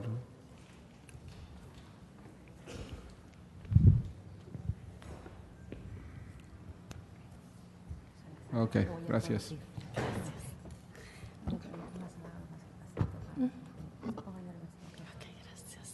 Buenas tardes, mi nombre es Good afternoon. Teresa. My name is Teresa. Hace 10 años tuve una casa, la perdí. I had a house.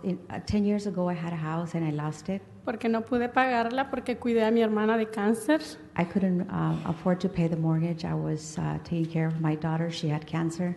Ella falleció, pero hace 2 años compramos esta dúplex. She died, but 2 years ago, we bought a duplex. Y por Airbnb yo he podido salir adelante, poderla pagar y por... And because of Airbnb, I've been able to make the mortgage and move on. Sí, así es que yo por favor les solicito que permitan que se alquile por los 365 días. And that's why I'm imploring and I'm asking you to allow me to rent it for 360 days. Porque de lo contrario, pienso que yo puedo perderla otra vez. With the contrary, I may lose my home again. Gracias. Thank you very much.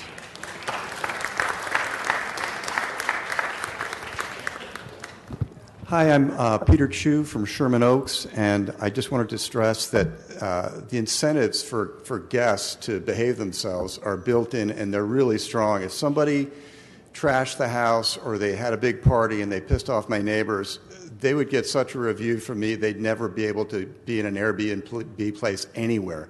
And their footprint is very light. Most of the time I feel guilty because the people are gone all day. They're tourists. They're going to Universal Studios. They're going down to Ventura Boulevard and spending money. A very, very light footprint. And so as far as the neighbors, no complaints. If there were, these people would be gone. So thank you very much. Please, no restrictions. It's just, thank you. Hi, my name is Joanne McAuliffe. I guess today's my 35th wedding anniversary. That's how long I've been living in Venice. I've raised 5 children. And my husband and I are spending our wedding anniversary fighting for our livelihood. The first thing that you say is that you want to protect housing stock. There's two points I want to make about that. The guest cottage that I have on my property, I would not rent out because I have 5 children and their families, and I want to keep it short-term rental so that when I want to host my family and their children, they can come. It would not be on the open market. That being said, you want to make sure that neighborhoods are neighborly. My street in Venice is being sold, all little people are moving out, and it's being sold to developers with mega mansions. And the people who buy these mega mansions sometimes never live there. Sometimes they sell it 2 years later. We are the neighbors. We are the people who walk down the street with our dogs. Please do not limit the days.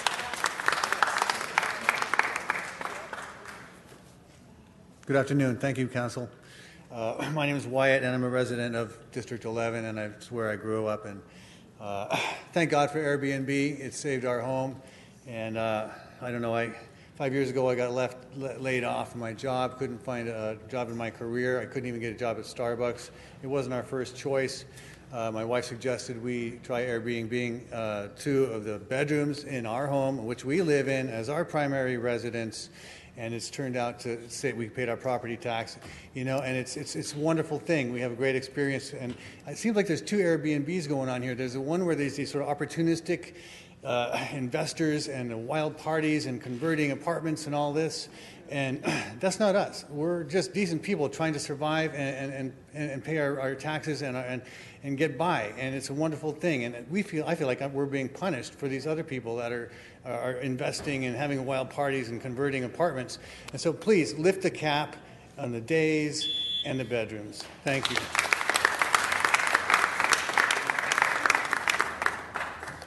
Good afternoon, council members. My name is Javier Cano, and I'm the general manager of the JW Marriott and the Ritz-Carlton Hotel here in downtown. I'm here today to speak to you about putting some reasonable restrictions on the short-term rental industry. We are opposed to people renting out their homes that are not their primary residence. We're also opposed to people that are renting out and owning multiple homes that are acting as de facto hotels. They don't adhere to any of the laws and any of the regulations and ordinances that we do. ADA, health, fire, life safety, discrimination laws, et cetera, that we'll put in place to protect the people that travel. Cities across the country have seen the importance of placing a reasonable cap to protect our housing and protect neighborhoods. I urge you to protect Los Angeles and support a 90-day cap with strong enforcement. Finally, on behalf of the 1,100 ladies and gentlemen of our hotel, we thank you to move forward with this ordinance. Thank you very much.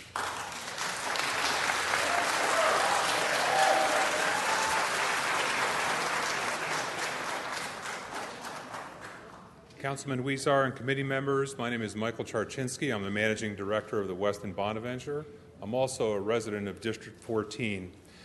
What Javier just mentioned about multiple unit owners renting out on Airbnb, we're strongly against that. And having a cap of 90 days is very important. Our industry, as some people are saying, was growing over the past few years. We actually went backwards. our RevPAR went down compared to the market in Los Angeles. As we move forward, we want to make sure that this is fair for people, the stories that I'm hearing right now, but at the same time, fair for the employees of the hotel industry.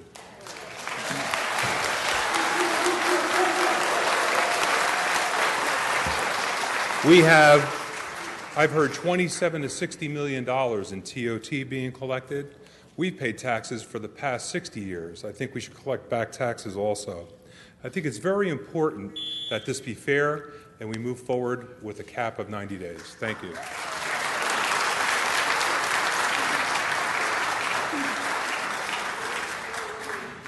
My name is Tom Nichols. My wife and I, Sharon, sitting over here, we've been married nearly 50 years now and have lived in Los Angeles for that time.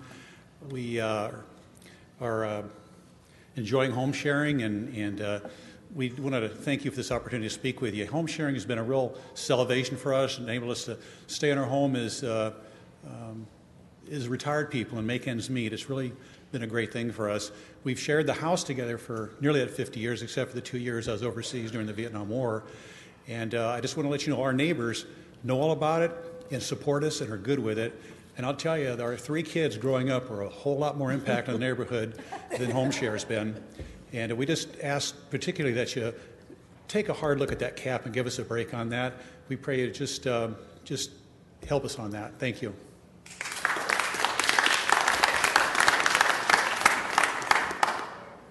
I'm Sharon. I have to put my 2 cents worth in. I was born in Hollywood. I grew up in Mar Vista, District 11, in the 50s and 60s, and we bought our home in 1973 for a lot less money than it's worth now.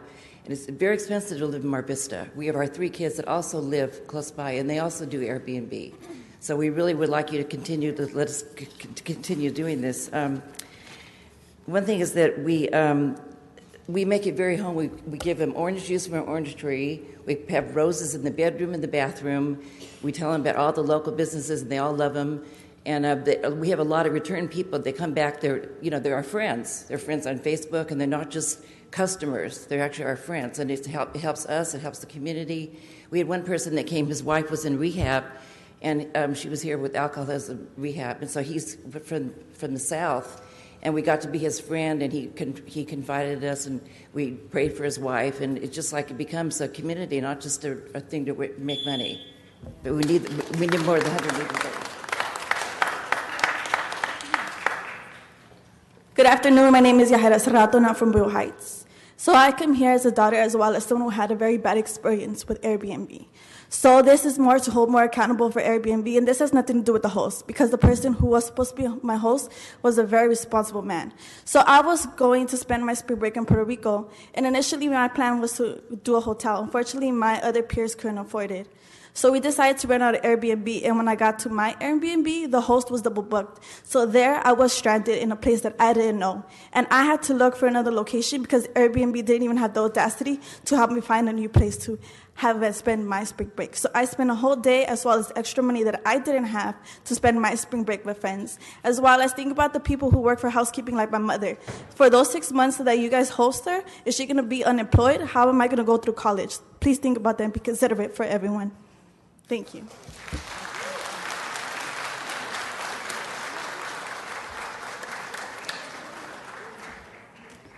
My name is Derek Smith. I am the political director of Unite Here Local 11.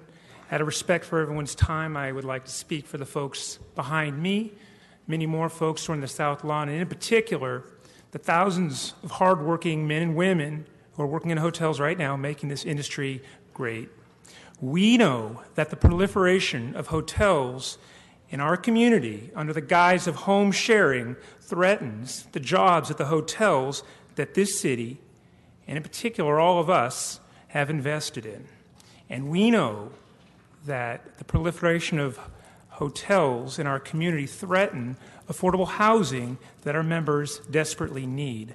So we are counting on you to enact fair and sensible regulations. And you must lower this cap to 90 days. Thank you.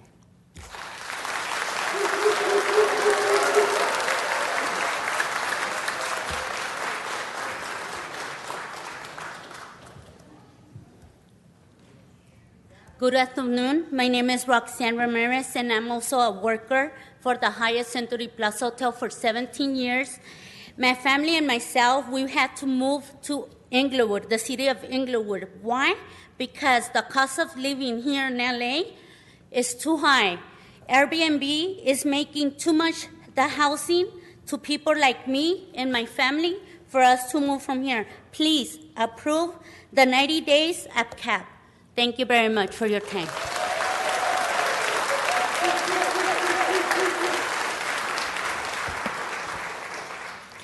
Hello, my name is Fatima Murrieta. I grew up throughout Los Angeles and many of these run-down neighborhoods that you've heard today. And every day, I love this city, but every day I feel a little bit more pushed out of the city that I love. I'm not a homer. I'm actually part of the 60% of Angelinos that rent here in this city. Out of the 60%, 1/3 pay over a half of their income on rent. I'm here today because I support a reasonable cap of 90 days. I'm tired of illegal short-term rentals in our communities that are taking rental units from the market and displacing work from our union hotels. And our city thrives when we look out for our renters and our workers. Thank you.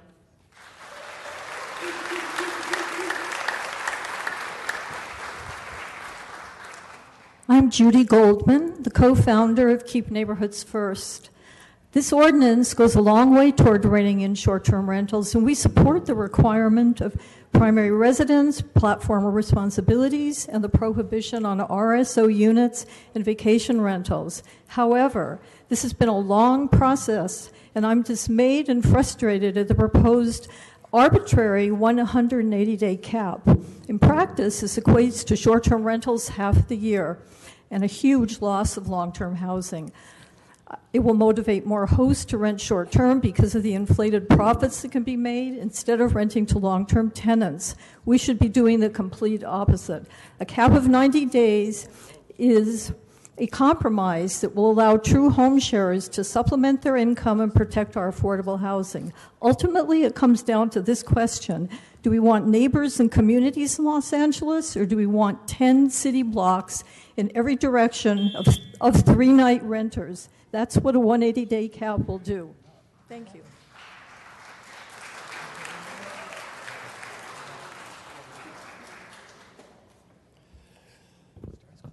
Good afternoon, Plum members. My name is David Ewing, and I've lived in my Venice community for 40 years, 27 as a homeowner. For the past 5 years, I've watched my neighborhood lose a huge amount of affordable housing as commercial operators convert entire buildings to short-term rentals. Families with small children are evicted, tenants are threatened and harassed out, profits are huge, and operators are ruthless.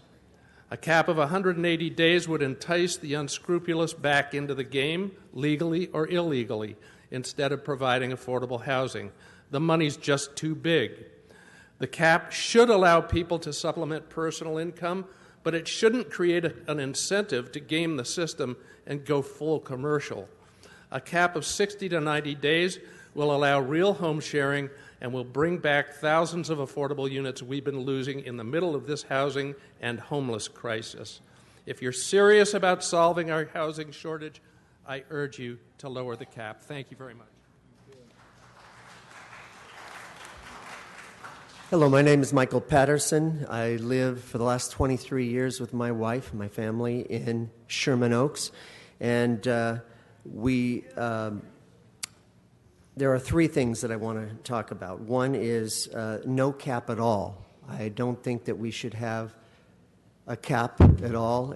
We live on the property. We rent out a guest house that is not attached to our main house. And we think that should be allowed, to rent out the guest house in the back.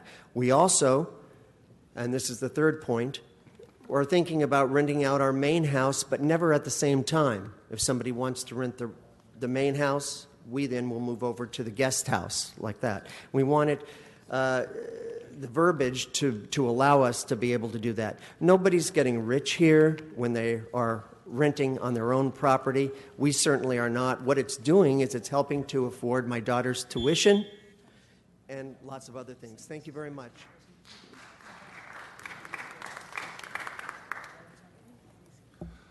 Good afternoon. My name is John Marco. I'm the general manager from the Kawada Hotel at the corner of 2nd and Hill downtown here. We're an economy hotel, a tourist class hotel. We welcome people from around the world, a lot of international travelers. I want to encourage you to limit the cap to 90 days because a lot of our guests move over to the Airbnb properties. I'm real pleased that this week we have the E3 convention in town. I was able to bring back 4 employees on Sunday that'll work 4 days this week that haven't worked since the end of March. So 4 employees that haven't had any employment for about 8 weeks. You guys have put in a living wage for the city employees. You put in a hotel living wage. If there's no hours for the employees to work, what good does a living wage do? So, my employees are all busy working today, but there's a lot of employees here in the red shirts that are here to voice their opinion. So we really support you to limit this to the 90 days. Thank you.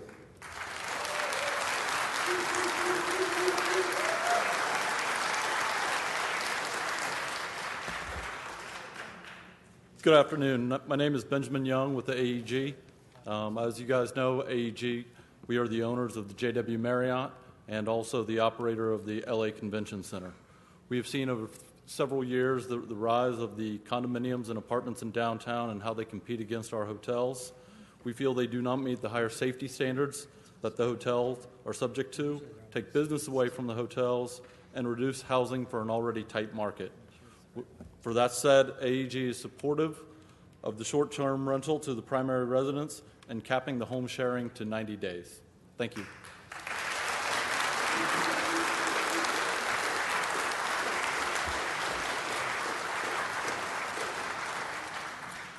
Responsible home sharing is not the same as commercial short-term rental operators.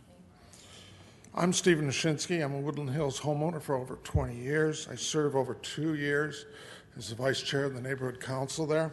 However, during the Great Recession, I lost my job as a manager at UCLA, and my wife lost her elementary teaching job. Since then, we've struggled. I've had open heart surgery, a hip replacement, and recently tore my Achilles tendon. Today's market treats me as old, broken, unemployable, except home sharing. Monthly home sharing income from the only home, the same home we live in, has been the lifeline keeping our family together. Please, no caps on responsible home sharing. And try not to make one size fit all.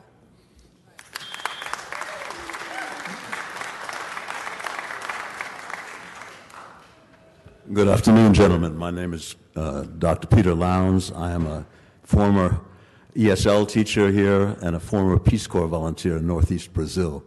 When I had that fantastic experience, I learned that the poorest people on the earth were the most generous. And the whole idea of home sharing led me about 20 years ago to purchase an old 1923 boarding house in Koreatown. And that house I have been, long before Airbnb, I have been renting out, cooking and sharing with people from all over the world.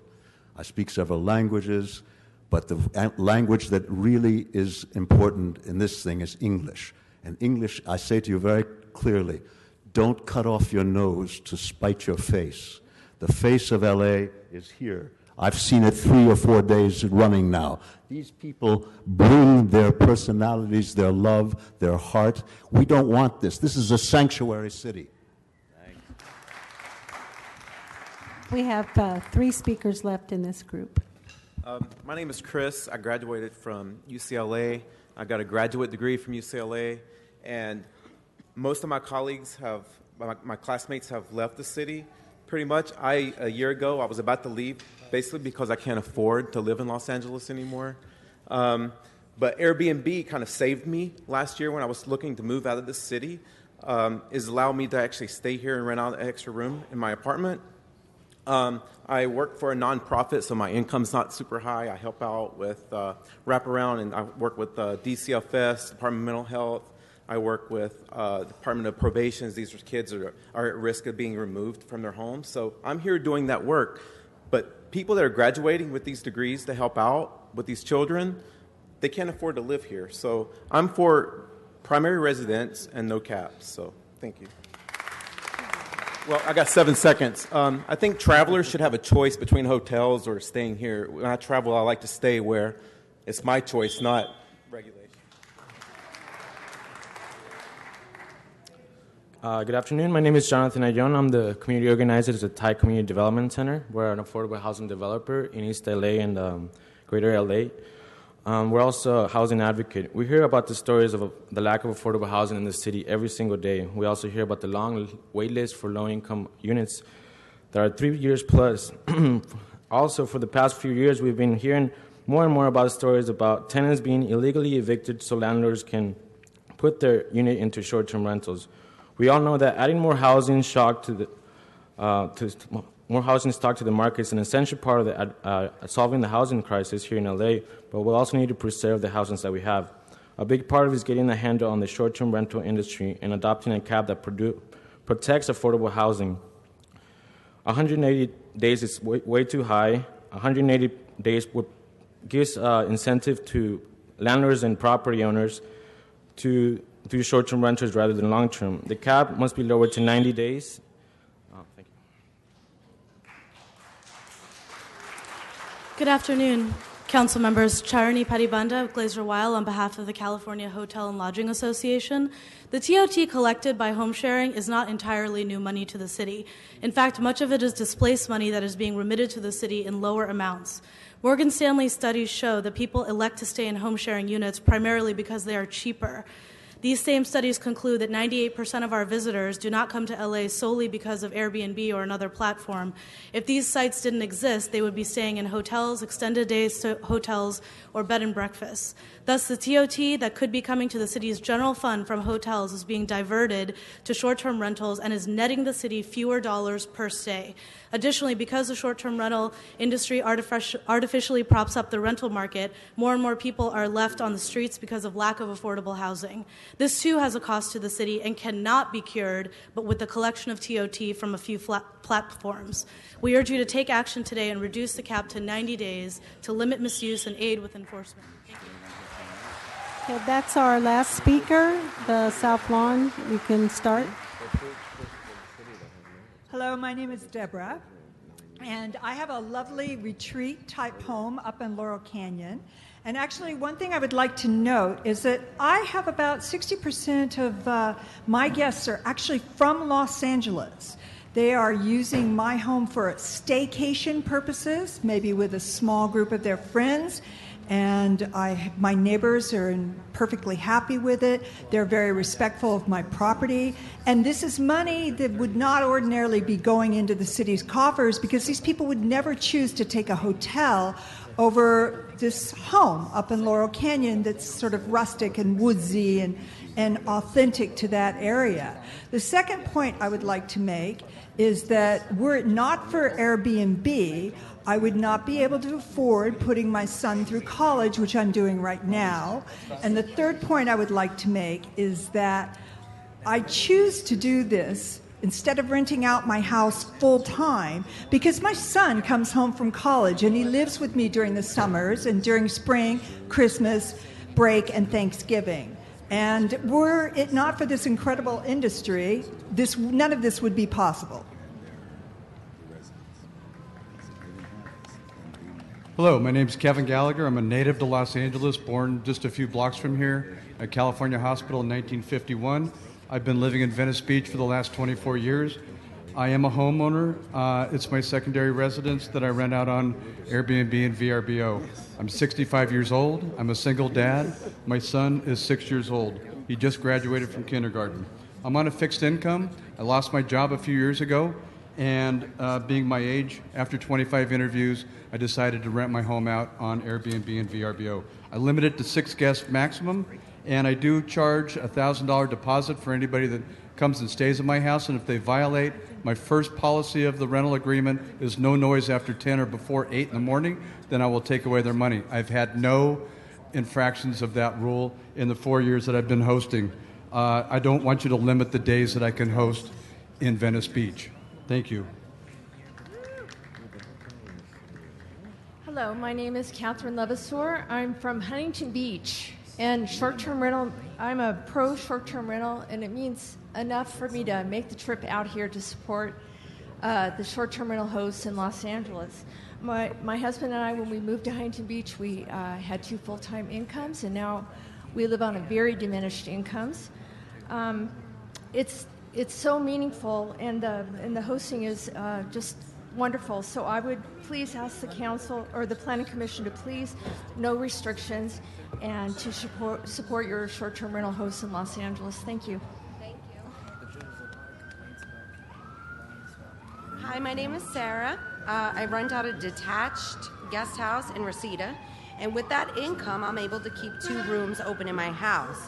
One of them I turned into a home office, and the other I was able to invite a business associate to come in, move in, and partner up and start a startup. The extra Airbnb income helped alleviate fears involved in starting a new business. As of January, we have opened a California corporation and have hired 3 additional employees. This revenue we generate is going back to the local businesses, city and state taxes. The income from Airbnb allowed me to take the risk of the American dream and be an entrepreneur, a job creator. Additionally, from a more global perspective, being informed around the tech industry, I'm aware of a decentralized hosting that allows any site to be hosted anonymously and never be taken down. That, coupled with huge market caps we are seeing in cryptocurrency and Bitcoin, which is untraceable, it's only a matter of time before this entire economy will be untraceable and untaxable. The end. Hello, my name is Chris Ganser. I live in Silver Lake, Mitch O'Farrell's district, 13. Yay, Mitch, I love you. I have a house and I have extra bedrooms in my house. These bedrooms are not the solution to LA's housing crisis, okay? They're the bedrooms in my house that I live in. We share bathrooms, we share the kitchen. The idea of putting a cap or a limit of how many of these rooms I can share is, I just don't even understand that. I don't understand why we're getting thrown under the bus with these people that own multiple apartment buildings that are kicking out families. We're not the same people. You need to write a comprehensive bill. This bill that was put together by this young Matthew Glesney was still wet behind the ears. That needs to be thrown in the trash. You guys need to start from scratch. You need to be comprehensive and be compassionate and empathize with people myself. I've told you how this has saved me from foreclosure. But, you know, now that I make money now, I have to now pay my own Medicare, and that's awesome. But now you got your so-called president in D.C. about to gut that whole system. Am I going to come to the city and ask you to pay my medical bills? My pills are $30,000 a year. So please don't throw us under the bus. We share our homes. We live in these homes. Hello, my name is Michelle McGrath. I live in Silver Lake in the 13th District. Thank you. I'm a little too short. And I own a legal duplex. I live in one unit and I rent out the other to long-term tenants. I support short-term rentals with limits, specifically a cap of 90 days on rentals as initially proposed. I support a cap because of my personal experience with short-term rentals, changing the character of my neighborhood, and my concerns about unlimited short-term rentals incentivizing the removal of long-term rental units from the market. As a Silver Lake landlord for almost 20 years, I have never had a problem renting my second unit to good tenants at a fair price. Studies show there is a tipping point at which the number of days of allowed short-term rentals cause property owners to remove long-term rentals from the market. Please heed the experience of other cities and set reasonable restrictions. Finally, I appreciate this great display of democracy and hope that everyone will show up to support affordable housing. Thank you. Good afternoon. My name is Tim Snober. I'm a member of LA Short-Term Rental Alliance and an Airbnb superhost.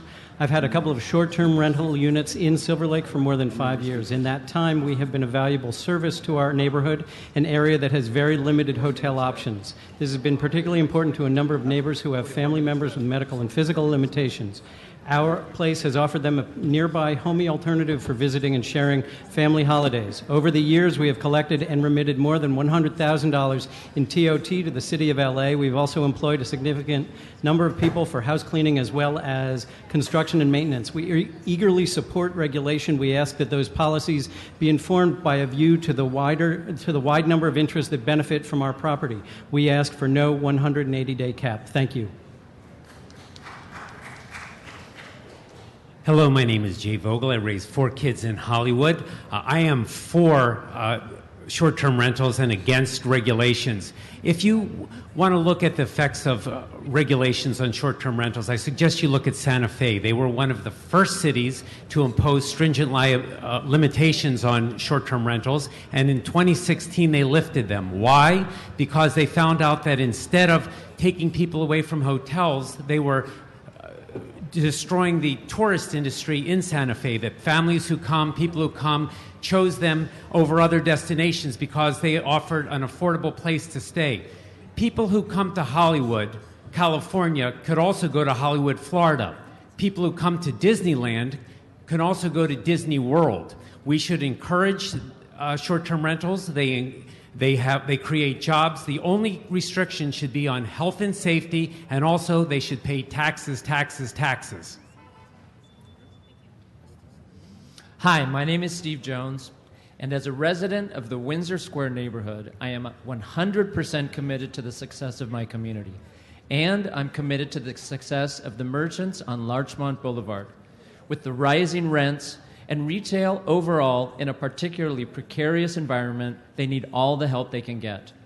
I am happy to report that the guests who stay in my short-term rental aid in the success of the retailers on Larchmont. How do I know? Because they tell me. I ate at this restaurant. I bought some books at the bookstore. My guests contribute to the bottom line of these merchants, and I'll wager that if you asked any one of the shop owners along Larchmont whether they thought short-term rentals were good for the neighborhood, you would get a resounding yes. Short-term rentals are good for business. I am in favor of no cap or limit of days. Thank you. Hi, I'm Carl Hammond. I'm a resident of Silver Lake. Airbnb has been running a black market in short-term rentals since it's entered the Los Angeles market, and every host who's become connected with Airbnb should have known that eventually regulation was going to come down the line. There's a lot of ill will against Airbnb because they didn't do anything to control the exploitation by commercial operators or multiple property investors in doing Airbnb, and that's one of the things that's brought us here today. I think the 180-day cap is way too high. I still think it incentivizes commercial operation, eviction of people from RSOs, illegal evictions from apartment properties. Currently, all of the benefits go to Airbnb and the hosts. The residents' rights aren't being discussed here by any of the hosts. There are good hosts, but there are a lot of bad hosts, and the impacts on neighborhoods, which I have felt personally, are sometimes very extreme. So I insist that the cap be lowered to 90 days. Thank you.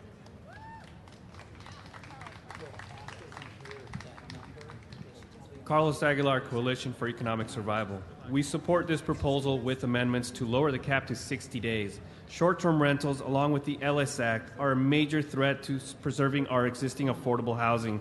We need to protect the affordable housing that we do have, because we'll never meet our affordable housing needs solely through new construction. We must also ensure our rent-controlled affordable housing is protected and not converted. We can't allow short-term rental companies to continue to operate practically unchecked, taking critically needed affordable rental units off the market is making our already dire situation worse. That's why we strongly urge you to adopt this proposal, which includes prohibiting short-term rentals in all rent-controlled housing and lowering the cap to 60 days.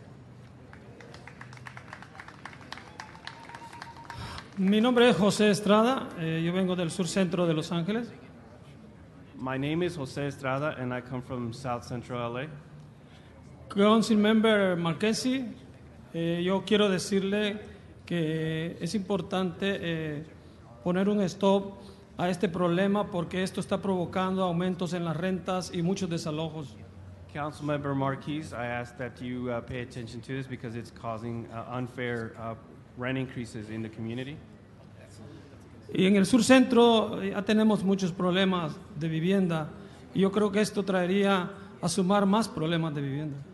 South LA, we already have a host of issues that we're dealing with in the community, and bringing in this type of business is creating even more issues. Y es importante poner un stop a esto porque soluciona un problema, pero va a provocar muchos más problemas. Gracias. And putting a stop to this is going to reduce that problem of a lack of affordable housing and allow us to continue to deal with the issues that we already have. Thank you.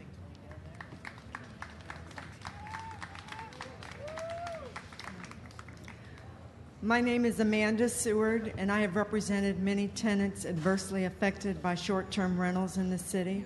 For the past 3 years, I have seen entire RSO buildings all over the city converted from affordable housing to short-term rentals by commercial operators. Landlords are pressuring and harassing long-time tenants out of their homes, and those tenants seeking new homes are unable to find affordable housing because the available units for rent are shrinking rapidly and the demand for full-time leases is rising. The faces are different, but the stories are all the same. Meanwhile, the profits keep rolling in and our city's housing hole just gets deeper and deeper. It is imperative that we keep the primary residency requirement and RSO prohibition in place to save this housing for the families that truly need it. Thank you.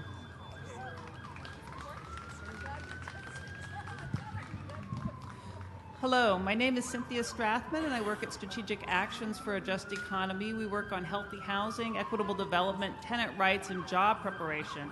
Every year, we work with about 1,000 or 1,500 families, and not a single one of the families that we work with in South Los Angeles is renting on Airbnb because, like the vast majority of low-income people in LA, they are tenants. What we do see is many people being pushed out of their homes. The regulation that's being proposed would prohibit the rental of RSO units and also of whole units. This would protect housing stock and protect the people that we work with from constructive and illegal evictions. A 90-day cap won't impact most of the mom-and-pop short-term rental hosts, and it will help the economic benefits around while not discouraging people from taking roommates. So we encourage you to pass strong regulations with a cap of no more than 90 days. My name is Becky Dennison. I work at Venice Community Housing, and I am an RSO tenant as well, a longtime tenant organizer and housing advocate.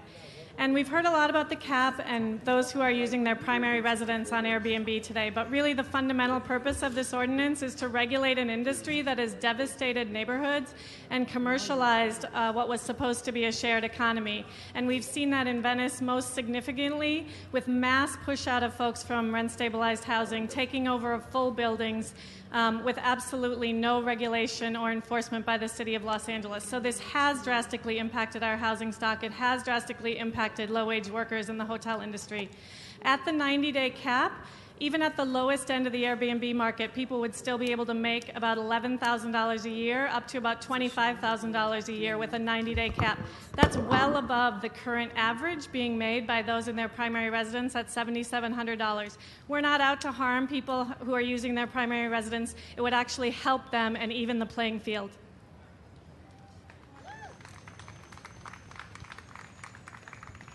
Hi, I'm Rabia Hassan with Esperanza Community Housing. We are an affordable housing provider in South Central, and I can tell you this much, all our buildings are full and people are stuck on our waiting lists for years. This city has a housing crisis. Recent reports from LASA and the California Housing Partnership show that there has been a 23% increase in homelessness in Los Angeles and that we have a housing shortage of 500,000 units. What we're seeing with the short-term rentals is tenants being forced out of affordable housing so that those units can then be converted to short-term rentals. Yes, Airbnb did not create the crisis, but certainly it is exacerbating it. Therefore, we are here to say that now is the time to pass this policy. We can't wait any longer. We need strong regulations for short-term rentals. We need at least a 90-day cap, and no RSO unit should be included.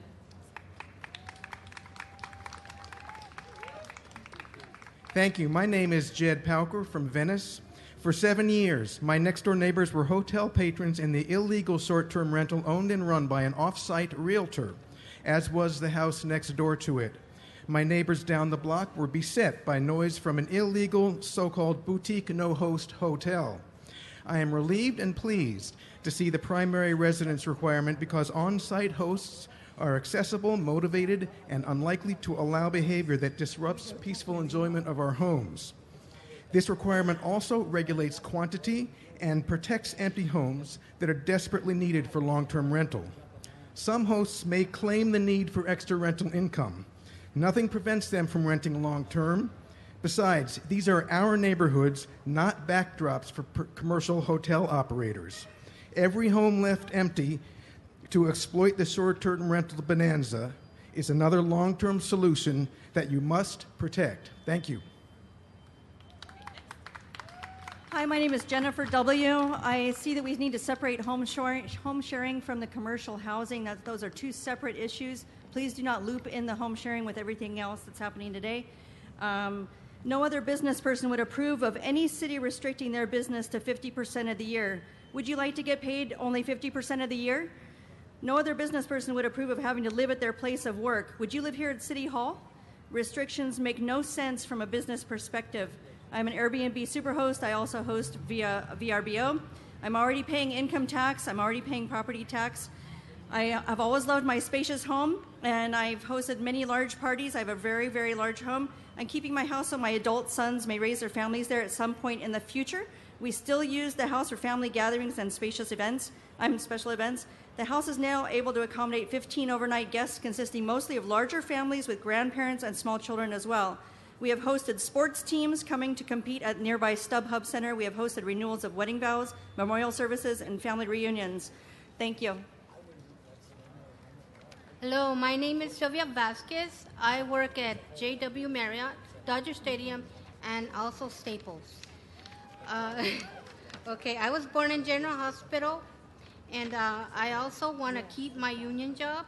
I love my coworkers. They're my extended family. I don't want Airbnb to make my job obsolete. I am also a homeowner. I support affordable housing. If people feel limited, fair regulations, they can rent to tenants all year round. I strongly support low cap and no vacation rentals. We need affordable housing in stock. Thank you. I also want to say, if there's no affordable housing, pretty soon you're going to find a camper full of family living near your neighborhood.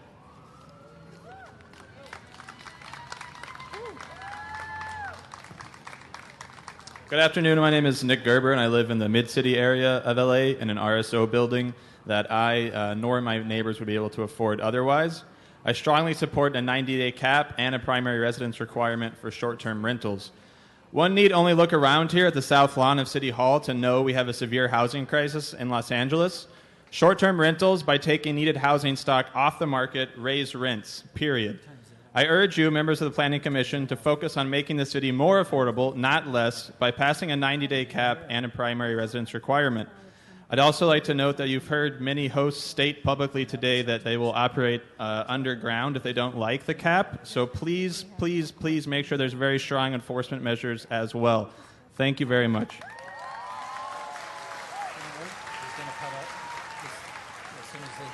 Good afternoon, council members. My name is Hugo Soto. I'm a resident of Los Feliz. I moved into Los Feliz a few years ago, and I love the building that I live in.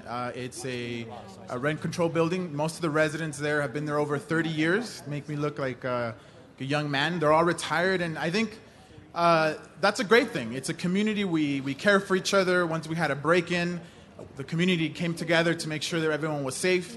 And that's what we need in Los Angeles, a community where people take care of each other. But that only happens because there's protections. Recently, one of our neighbors started doing Airbnb, and it didn't feel like the same community.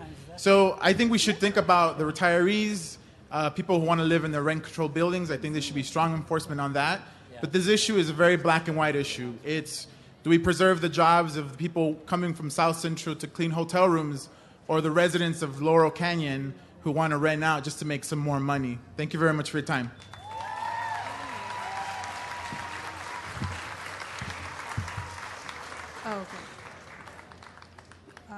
I'm sorry. Okay. Hi, everyone. My name is Lisa Lee. I am a Chinatown resident. I'm also a community organizer here in Chinatown with CCD, and I'm a worker at a non-union hotel. So I am honestly outraged by Airbnb and how they have taken advantage of poor and disadvantaged people, especially people of color. How I've seen just like all the conversations going on is just honestly ridiculous. I support like a regulation for these short-term rentals. I've been here in LA for about 3 years, and I can say that I cannot afford a staycation at an Airbnb. I cannot afford my rent. Why? Because Airbnb has been taking up all these places and been kicking out the elderly in Chinatown, have been kicking out the poor people in Chinatown, and so that's why we need to regulate Airbnb.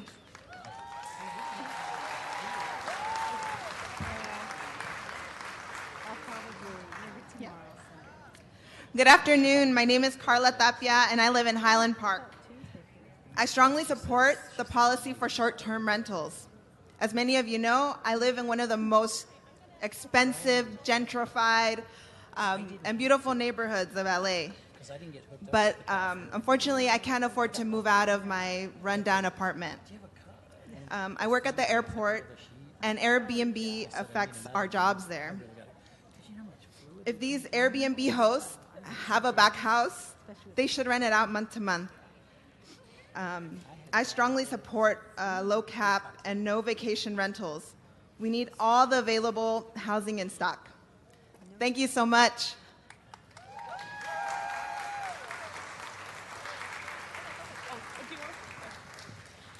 Hi there, my name is Carly Kirchin, and I'm a renter in Highland Park.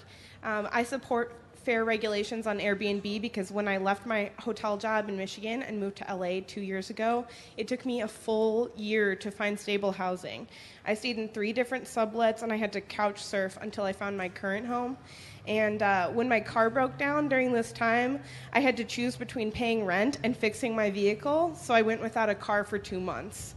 Now I live in an RSO building, and I want to make sure that units like mine are protected. So I strongly support a low cap and no vacation rentals. We all need available and affordable housing in stock. Thank you.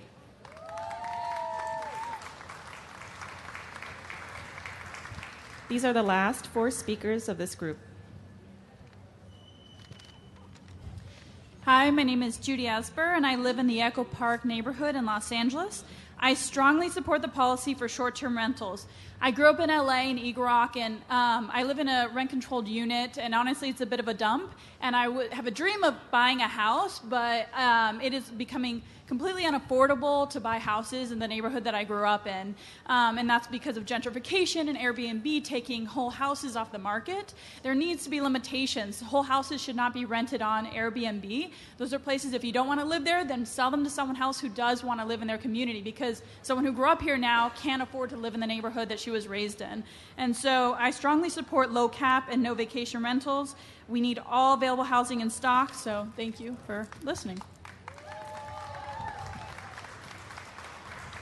Good afternoon. My name is Sandra Ocampo, and I live in South Central Los Angeles. I strongly support the policy for short-term rentals and fair regulations for Airbnb. I'm 24 years old and have lived my entire life in Los Angeles. I work with hotel workers and know for a fact that Airbnb is affecting our jobs and housing.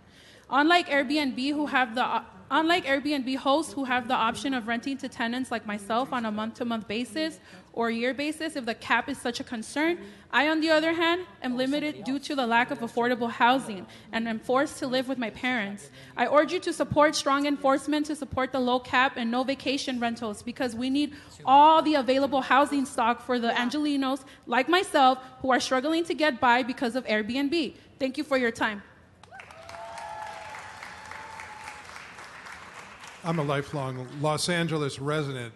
I live in the home that my parents bought in the 1950s. I'm a real estate professional. I recently did a deal where I developed 12 units of affordable housing in the Crenshaw district. I'm also a homeowner who is an Airbnb host. I'm a super host.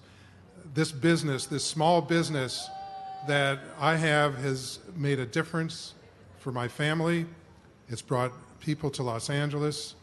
It's been a very gratifying, good experience for me and my neighborhood. I believe that we are small business people. This is not about Airbnb, a large corporation. This is about individual small business people here in Los Angeles who are running our small businesses to help profit ourselves and keep our homes. I see no reason why this activity should be restricted. It's a benefit to the city, and it's a form of justice to be able to do this in the way we choose. Thank you very much. Hello, my name is Ashlyn, and I am an Airbnb superhost along with my fiance in the neighborhood of Toluca Lake. The restriction and cap on the 180 days, as well as the restriction on the type of property that we are allowed to rent out, would greatly affect my lifestyle, as well as all of those around us.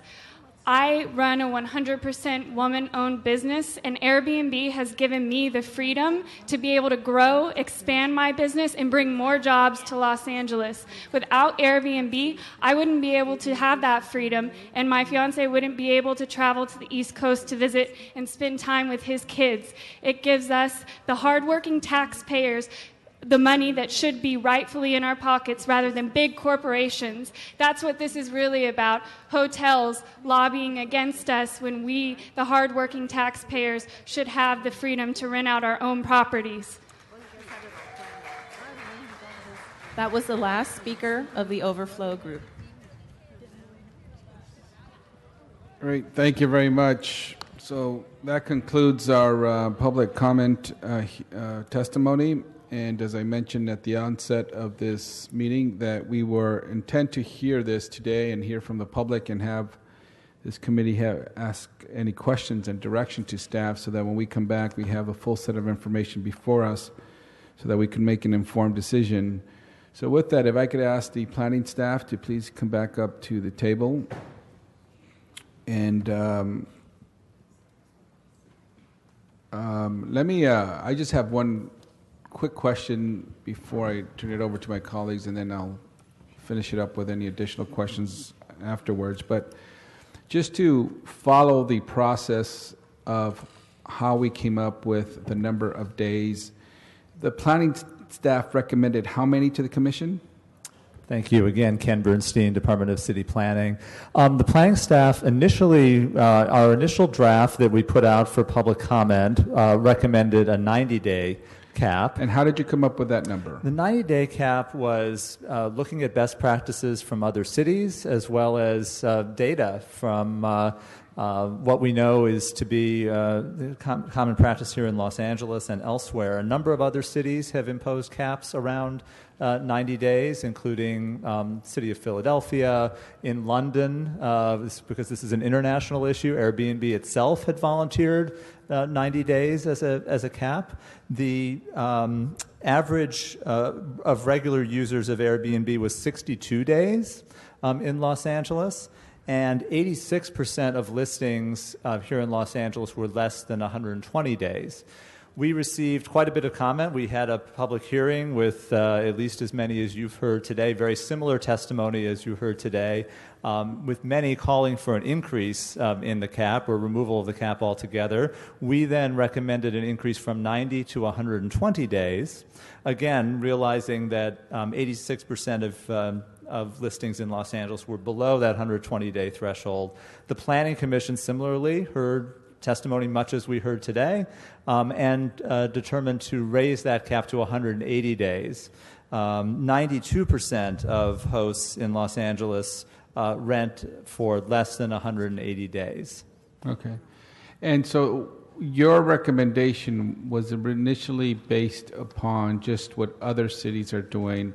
But what about the data in terms of revenue, in terms of impacts to housing in this city? Was that at all used in determining your recommendation, or was it just based upon what other cities are doing? Well, based on other cities, but also really to try to set the limit at a level that made clear that this is still an accessory use to the main residential use of the structure, and to try to set it at a limit that is trying to preserve the incentive to maintain units in the regular rental housing market.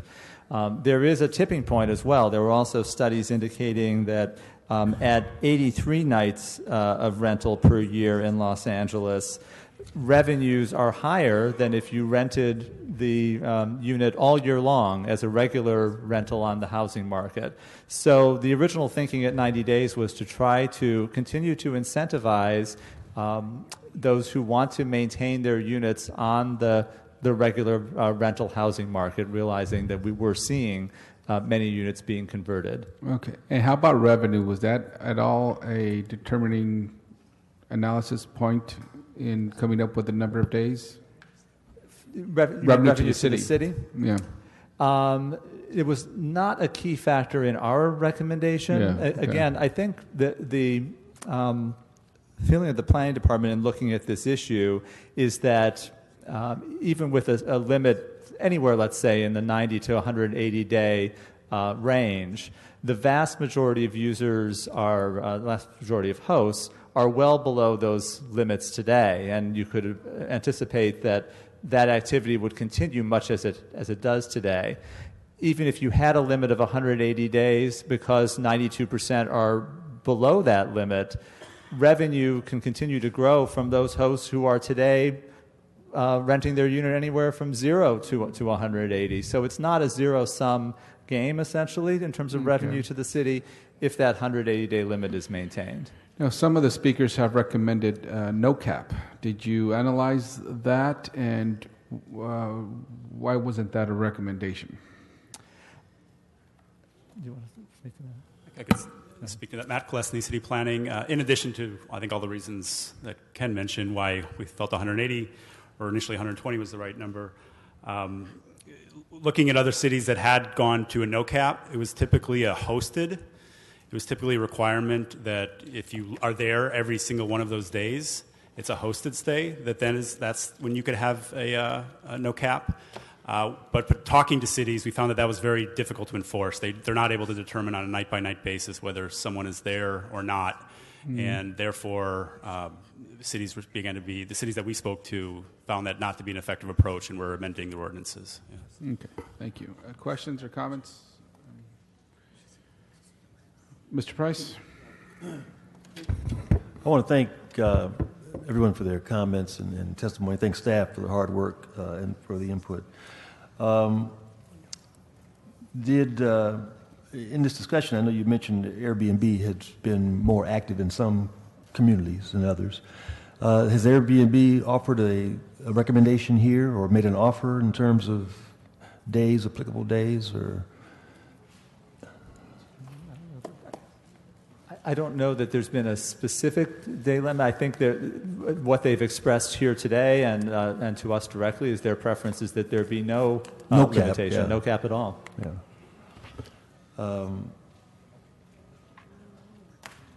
And was there any consideration of the unhosted home being available, or just the hosted homes, just when someone is available in the home? I understand there are two models. Either someone is in the house and they're renting a room, or maybe the whole house, and someone is not in the house, renting the house. You didn't consider the unhosted situation. Yeah, I think that Claire Bowen, City Planning. Right now the ordinance way it's drafted doesn't distinguish between either of those situations. Oh, it does not distinguish. It does not, because I think, as Matt was alluding just a few minutes ago, that it's very, very difficult from an enforcement perspective for us to know whether somebody is there or not. We initially were considering that, because again, maybe doing something much more unlimited when it is hosted and putting much more of a tighter restriction on when it is unhosted. But again, finding that that's very difficult, and that's why we really felt like we struck a balance with the... Instead, we went to really having the primary principal residence requirement being the centerpiece of enforcement, because that is something that we can determine at the front end, that actually written evidence needs to be provided that this is someone's primary residence. That can be validated through a registration process, as opposed to having to gain entry to a home and determine whether on that particular night that stay is hosted or unhosted. So what's the registration process? I mean, showing a bill or utility bill, and how do you determine? Exactly. I think we're asking for two types of proof of primary residence, if you want to speak to that. Matt Kolesny. The registration process is laid out in the ordinance in broad brush, the types of information we'll need, but in terms of the actual specific identification, we're actually going to flesh that out in some administrative guidelines, but certainly things like we'll need a photo ID to make sure they are who they say they are, and then some form to validate that they are the primary residence. It could be something like for tax purposes, you have to claim a primary residence. There's a property tax exemption for primary residence. There's utility bills. There's a number of ways that we'll have the options available in the administrative guidelines. Well, again, lots of good input. I think we got some good information, and I'm looking forward to an ongoing discussion. Thank you. Thank you, Mr. Price. Anyone else? Mr. Harris-Dawson? Thank you so much, Mr. Chair, and thank everybody who came out today, both outside and inside. I have to say it was a little nicer outside. I got an opportunity to be out there with folks than it wasn't here.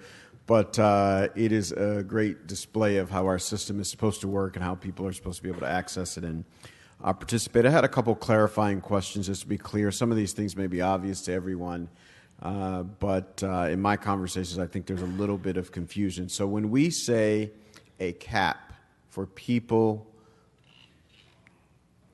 in their primary residence, do we mean a cap on the number of days they can be listed on a platform, or do we mean the number of days they rent? The number of days they rent. So a person could have their house on the platform every day as long as when they get to 180 days actually rented, they stop. That is correct. And you gave a percentage of people, how many people go over the suggested numbers? I think you said 8%. 8%. Go over the proposed, what you proposed in this, in the document that you gave us today. 8% equals about how many? Depends what number you're counting from. These numbers. Well, the number that you were counting from, how many is it? Sure. The latest numbers we have is about 28,000, we believe, listings. So 8% of that. Who can? About 2,500 or so. So that's really good on the spot. You went to the Woodrow Wilson School. So we're talking about less than 3,000 for the city are right at this moment, from what you know, exceeding the cap that you suggest. There's a lot of concern that the rental housing market is impacted by the availability of short-term rentals to people who have control of units either as a renter or as an owner. Were you all able to establish a strong connection or come up with examples of where that happened, particularly on owner-occupied residences? Matt Klesny, planning. We've heard lots of testimony and met with folks who have seen activity that was troubling, either pressuring tenants to remove harassment. Of course, we cannot verify all the allegations, but we've heard numerous of these stories. So there's individual impacts. There's certainly impacts in certain neighborhoods. I would say that the numbers 28,000 is not a huge number compared to the amount of housing units we have in the city of Los Angeles. But given the crisis that we're in, any reduction of our housing stocks makes a difference, particularly in certain neighborhoods. So what we're, I think, particularly concerned about is certain high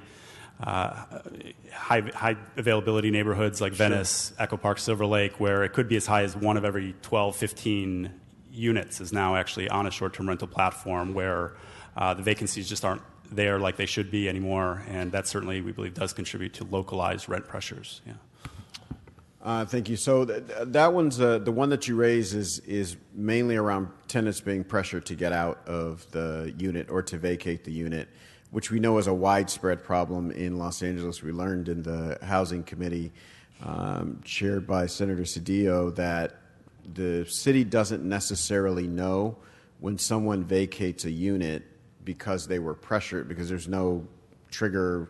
The owner isn't required to report. The tenant doesn't necessarily have an incentive to report. So that could be very big or it could be very small. We're blind on that issue in terms of data.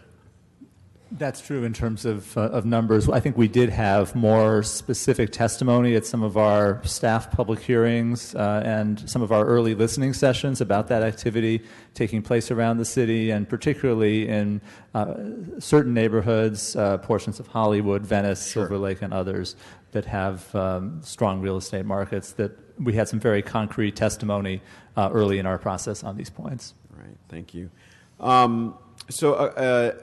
Another line of questions separate from that, but I want to put a pin on that because I'd like for us to be able to zero in on a number or at least a range so that we know what we're talking about when this phenomenon is discussed.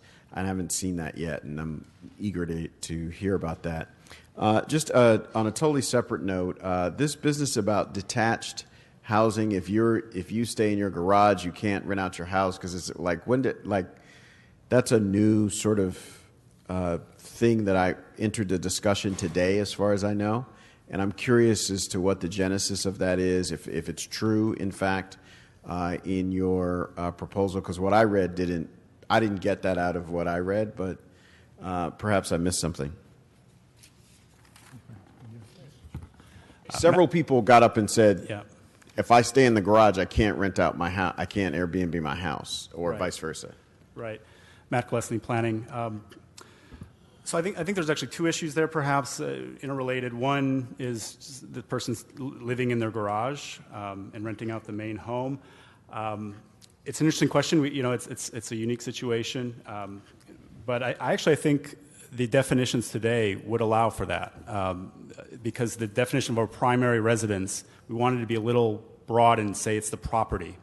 So if you are staying on that property and renting out a space fit for habitable use, that fits within that definition. That makes sense. If you're in my garage, as far as I'm concerned, you're at my house. Yeah. So we heard a related issue talking about renting out rec rooms, or the opposite, renting out the garage space, and that is something that's specific in the ordinance, saying that we would like the rental spaces to be habitable space, to be fit for residential use. That's a building code issue. You're not supposed to be staying in spaces that aren't fit for residential use. So that is something that is in the ordinance. Specifically, should be habitable for residential use. But even if it's not in the ordinance, that's still a building code issue. The building department is not happy about folks staying in spaces that haven't been inspected and fit for residential use. Thank you. And lastly, if you all don't have a sense of this now, would love to hear about it later, either in committee or in a discussion with folks in my office. So in terms of building and safety, of the number of nuisance complaints that you get from residential locations, is it 1%? Is it 5%? How prevalent are nuisances, actual reported nuisances, from places that you later find out are being home shared? We had building and safety staff here. I'm not sure if building and safety still here. Yeah, and do we even track it? There's John. Yeah. And if we don't, we could. We don't have that answer today. We could get it as a report back for our next meeting. John Beesons from Building and Safety. It's not something we track regularly. No. Can you get that information if given some time? Yes, certainly we can look into our records and database and see what we could provide related to that kind of complaint. Okay. Let me just add something to that. If you're going to do that, to make sure that you differentiate between a group home and shared home, because there's a significant difference, as you well know. Typically, these complaints come in as illegal uses. They're not specifically related to any type of short-term rental. Right, because it doesn't really it's not an activity that's currently recognized by the city as a legal activity, so you wouldn't have a way of doing that. Yeah, that's correct. It would be a use violation. Thank you. So I really appreciate the work that you all have done on this. I think I would encourage everybody that's been a part of this discussion on both sides of it. I think this I apply this to myself and my colleagues, but also to members of the public and folks that are on either side of it. This is a situation where every side of the argument has a lot of truth to it. and the concerns are all very, very valid. I would encourage us to take a scientific approach as we can, get as much data as we can, and rely as little on opinion and innuendo and suspicion. Again, resist as good as it feels to do that. Let's resist that as much as we can, and go with the best available data that we have at our fingertips at this moment. Knowing that because we do something today doesn't mean we can't come back to it in 5 years or 10 years or 50 years. Thank you all. Well, I'm not going to be here in 50 years. I don't know if Mr. Englander and then Mr. Cedillo afterwards. Thank you very much. I couldn't have said it better. And, I think what's most fascinating about this conversation, this dialogue, and setting this policy is the actual shared economy and how that is changing the way that we live and we operate. And for every new type of shared economy activity, be it the housing market, the cycling market, ride-sharing market, all of that is new in this space and new in our lifetime, really new, and growing exponentially. It's a disruption, and not necessarily a bad one, but it's fascinating. And what I find truly intriguing is that you can actually get different opinions and different effects in different lifestyles based on the same technology. And we couldn't see that more prevalent than here today on this argument, where we've got folks taking their time off work, bringing their infants, saying that if we change and overregulate or misstep here, they will be homeless, they will lose their home. We've had folks saying they've invested tens of millions of dollars to employ folks at hotels, that if we misstep here, it's going to have a ripple effect. And so that's why I agree, the facts have to speak. But the facts are going to change. This is evolving overnight. And I think, overreaching in certain places here could have devastating effects. It was interesting. This is falling on the conversation we just had last week on linkage. And the linkage, and for those folks that weren't paying attention to that, was that we were going to charge housing developers a fee, a very large fee, to build more homes because we need them to build more homes. It's an interesting discussion. And in fact, it's going to lead me into one of my reports backs, because I think we can actually get to a place and a space where we can derive some more revenue for and to build affordable housing from this shared economy versus a penalty and a punitive damage to folks that want to make investment in building homes in our communities. So I'm going to get to that in a moment. So with that, I want to thank you, because the stories that I had heard from, and I won't say both sides, just different opinions and different aspects and impacts in different lives. But it brings me back to that conversation last week, because here in Los Angeles, we have some of the most expensive real estate and housing prices and rental fees that you can't even imagine. In some of our lowest census tract areas throughout the city of Los Angeles here, a one-bedroom apartment is $2,000, which means if you use the rule of thumb that 1/3 of your paycheck should go to housing, that means you need to make $72,000 a year for a one-bedroom apartment in a low census tract area after taxes. That's insanity. So it's not too far out there to think that if you have an extra bedroom and you live there and you're willing to open it up to somebody and that's not always great. I'm sure you don't always get the best of folks that appreciate your space and this is your home, but you're trying to pay rent. I had a single mom growing up, and I knew what that was like, and she often lived on the couch or on the floor. And we didn't have Airbnb. We didn't have an app. We didn't have apps. We didn't have smartphones. We didn't have a cell phone. But anyway, that's another story. And so it's interesting to me, the dynamic. But then I think the idea that it's impacting with nuisance a certain area. We're trying to solve for one problem that necessarily may not be a citywide problem, although it's a very significant problem, and it creates other problems. So what I'm trying to get to, and the reason for this longer opening is, it was said and shared earlier that the foundation of this model of the ordinance is based on 5 major categories, and I think that was the opening that we had. And the first one being the foundation of this, is written as the primary versus the secondary housing unit, the residency. But we haven't seen any of those definitions and what they mean. They're supposed to follow in some administrative guidelines, which is often the case, by the way. It's not the fault of our staff sitting here, which has done a phenomenal job and really combed through and tried to figure out which direction we should go in this in terms of leading us here. So what I want to know for report back, number one, is truly how do we define primary?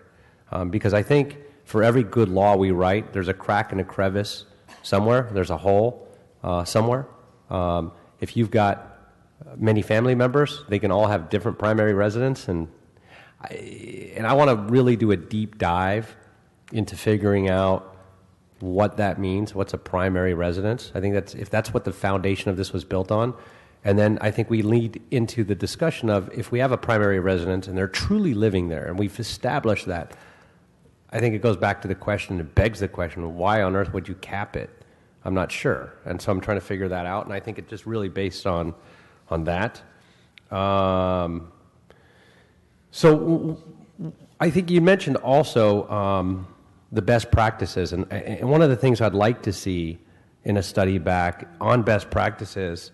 I'm sorry, 1 second. Honey, can I call you back? Sorry, thanks. Sorry, it's my wife. Always answer the phone if it's my wife or my daughter. So let me just tell you right now, I don't care what I'm doing or who I'm with. So, not that you're not important, because you're more important. Okay, so the best practices on some of the models that I was reading about in Chicago, New Orleans, and Denver, and in San Francisco, as it relates specifically to categories of fee structures, as it relates to enforcement, and I want to do a deep dive in conversation on enforcement because I chaired the ad hoc committee on the group homes, and we spent 3 years talking about enforcement. I've put together enforcement task forces that I've served on, both as a council member, as a chief of staff, and as an LAPD officer. And it's the most difficult thing that we've had, and it keeps coming full circle, and it looks great on paper, but most of the stuff that I see has a lot of holes in terms of enforcement, and I'm willing to work with you and sit down and try to figure out, sort of walk me through, particularly with building and safety, and I'm not even sure who the enforcement arm is of this, whether it's CID, building and safety, planning, trying to figure those things out, and some of the fee structures. So I'd like to see some of the best practices come back on what did the other cities actually do, what are those reports on enforcement. The key to enforcement, though, is the registration process. So I really want to figure out what the registration process is. Through the platform, I'd like to see a registration fee, because there's some cost to that on the city side as well. So an annual fee. In the draft ordinance, it says a 2-year registration, and I was surprised it's not annualized, but I think we need to work through some of that. So if you can come back with a report back on some of the registration issues, and I think that will help with trying to figure out, once we look at the fee structures, the enforcement, the primary guidelines of what a primary residence is, we can figure out the rationale for imposing that cap. One new thing I'd like you to explore is the idea of a daily fee, not to the host or platform, but actually a pass-through to the people that are coming in outside of the TOT, but something that's akin to, for the affordable housing, that'll go over and above, because we have a dramatic housing shortage here, and people just simply can't. I mean, anyway, without getting into that, to explore a fee of anywhere from $1 to $4 a night on a fee, and I'd like to talk to you about that as well. One last thing I think I've got. And I think once we get into the primary and secondary, one of my notes was that I really wanted to go into figure out, even if it's feasible, to develop a different registration system. So can we actually register people as one or the other? I'm not sure. And I think once we understand what you're basing that on, it's going to be very helpful. One last but very, very important note on the draft ordinance. On the TOT, the 90% that was talked about to go into the Affordable Housing Trust Fund, I'd like to suggest to this committee that that be amended to coincide with whatever we're doing with linkage. And that's the new City of LA Housing Impact Trust Fund that the mayor set up. So just if you can make a note of that so when we come back for discussion, I think that would be helpful. And again, I want to thank all the folks that came out today, and I particularly want to thank the ones that didn't, because you're giving voices to those that couldn't take off the time out of their lives or off work or away from their families. And so while you paid the sacrifice, you gave voice to them too. So I appreciate everybody coming out today. Thank you. Thank you. Any other questions, Mr. Cedillo? Let me also echo all the concerns my colleagues have raised. Let me thank everybody for being here. I know people made sacrifices to be here, and I respect that. Let me say that I'm compelled by the testimony that said that we had committed ourselves to help people age in their own places, and that is compelling. I was also impressed by a testimony earlier that much of the shared economy emerges out of crisis, out of economic crisis, out of a divide between wealth and poverty. Much of this discussion is a result of the meltdown and large banks and corporations pursuing super profits. And as a result, people are just simply trying to preserve their mortgages and their homes and what they had invested their lives in, and are now moving towards this, quote, shared economy. Those who are doing better in the economy, at least in the later stages of their lives, are those who have benefited from pensions that had defined benefits and that were won over years and decades of efforts by organized labor. And it's a product of that they're in a more stable situation today than many others who now have to scramble for with the shared economy to continue to maintain a quality and a dignity of life that they had prepared for and had anticipated. Having said that, let me say as Chair of Housing, I have a very pronounced concern about the loss of any affordable unit. That is a big concern, and we need affordability, and we need housing. We need market rate housing and affordability. We need it at all levels, and I'm concerned at any loss of that.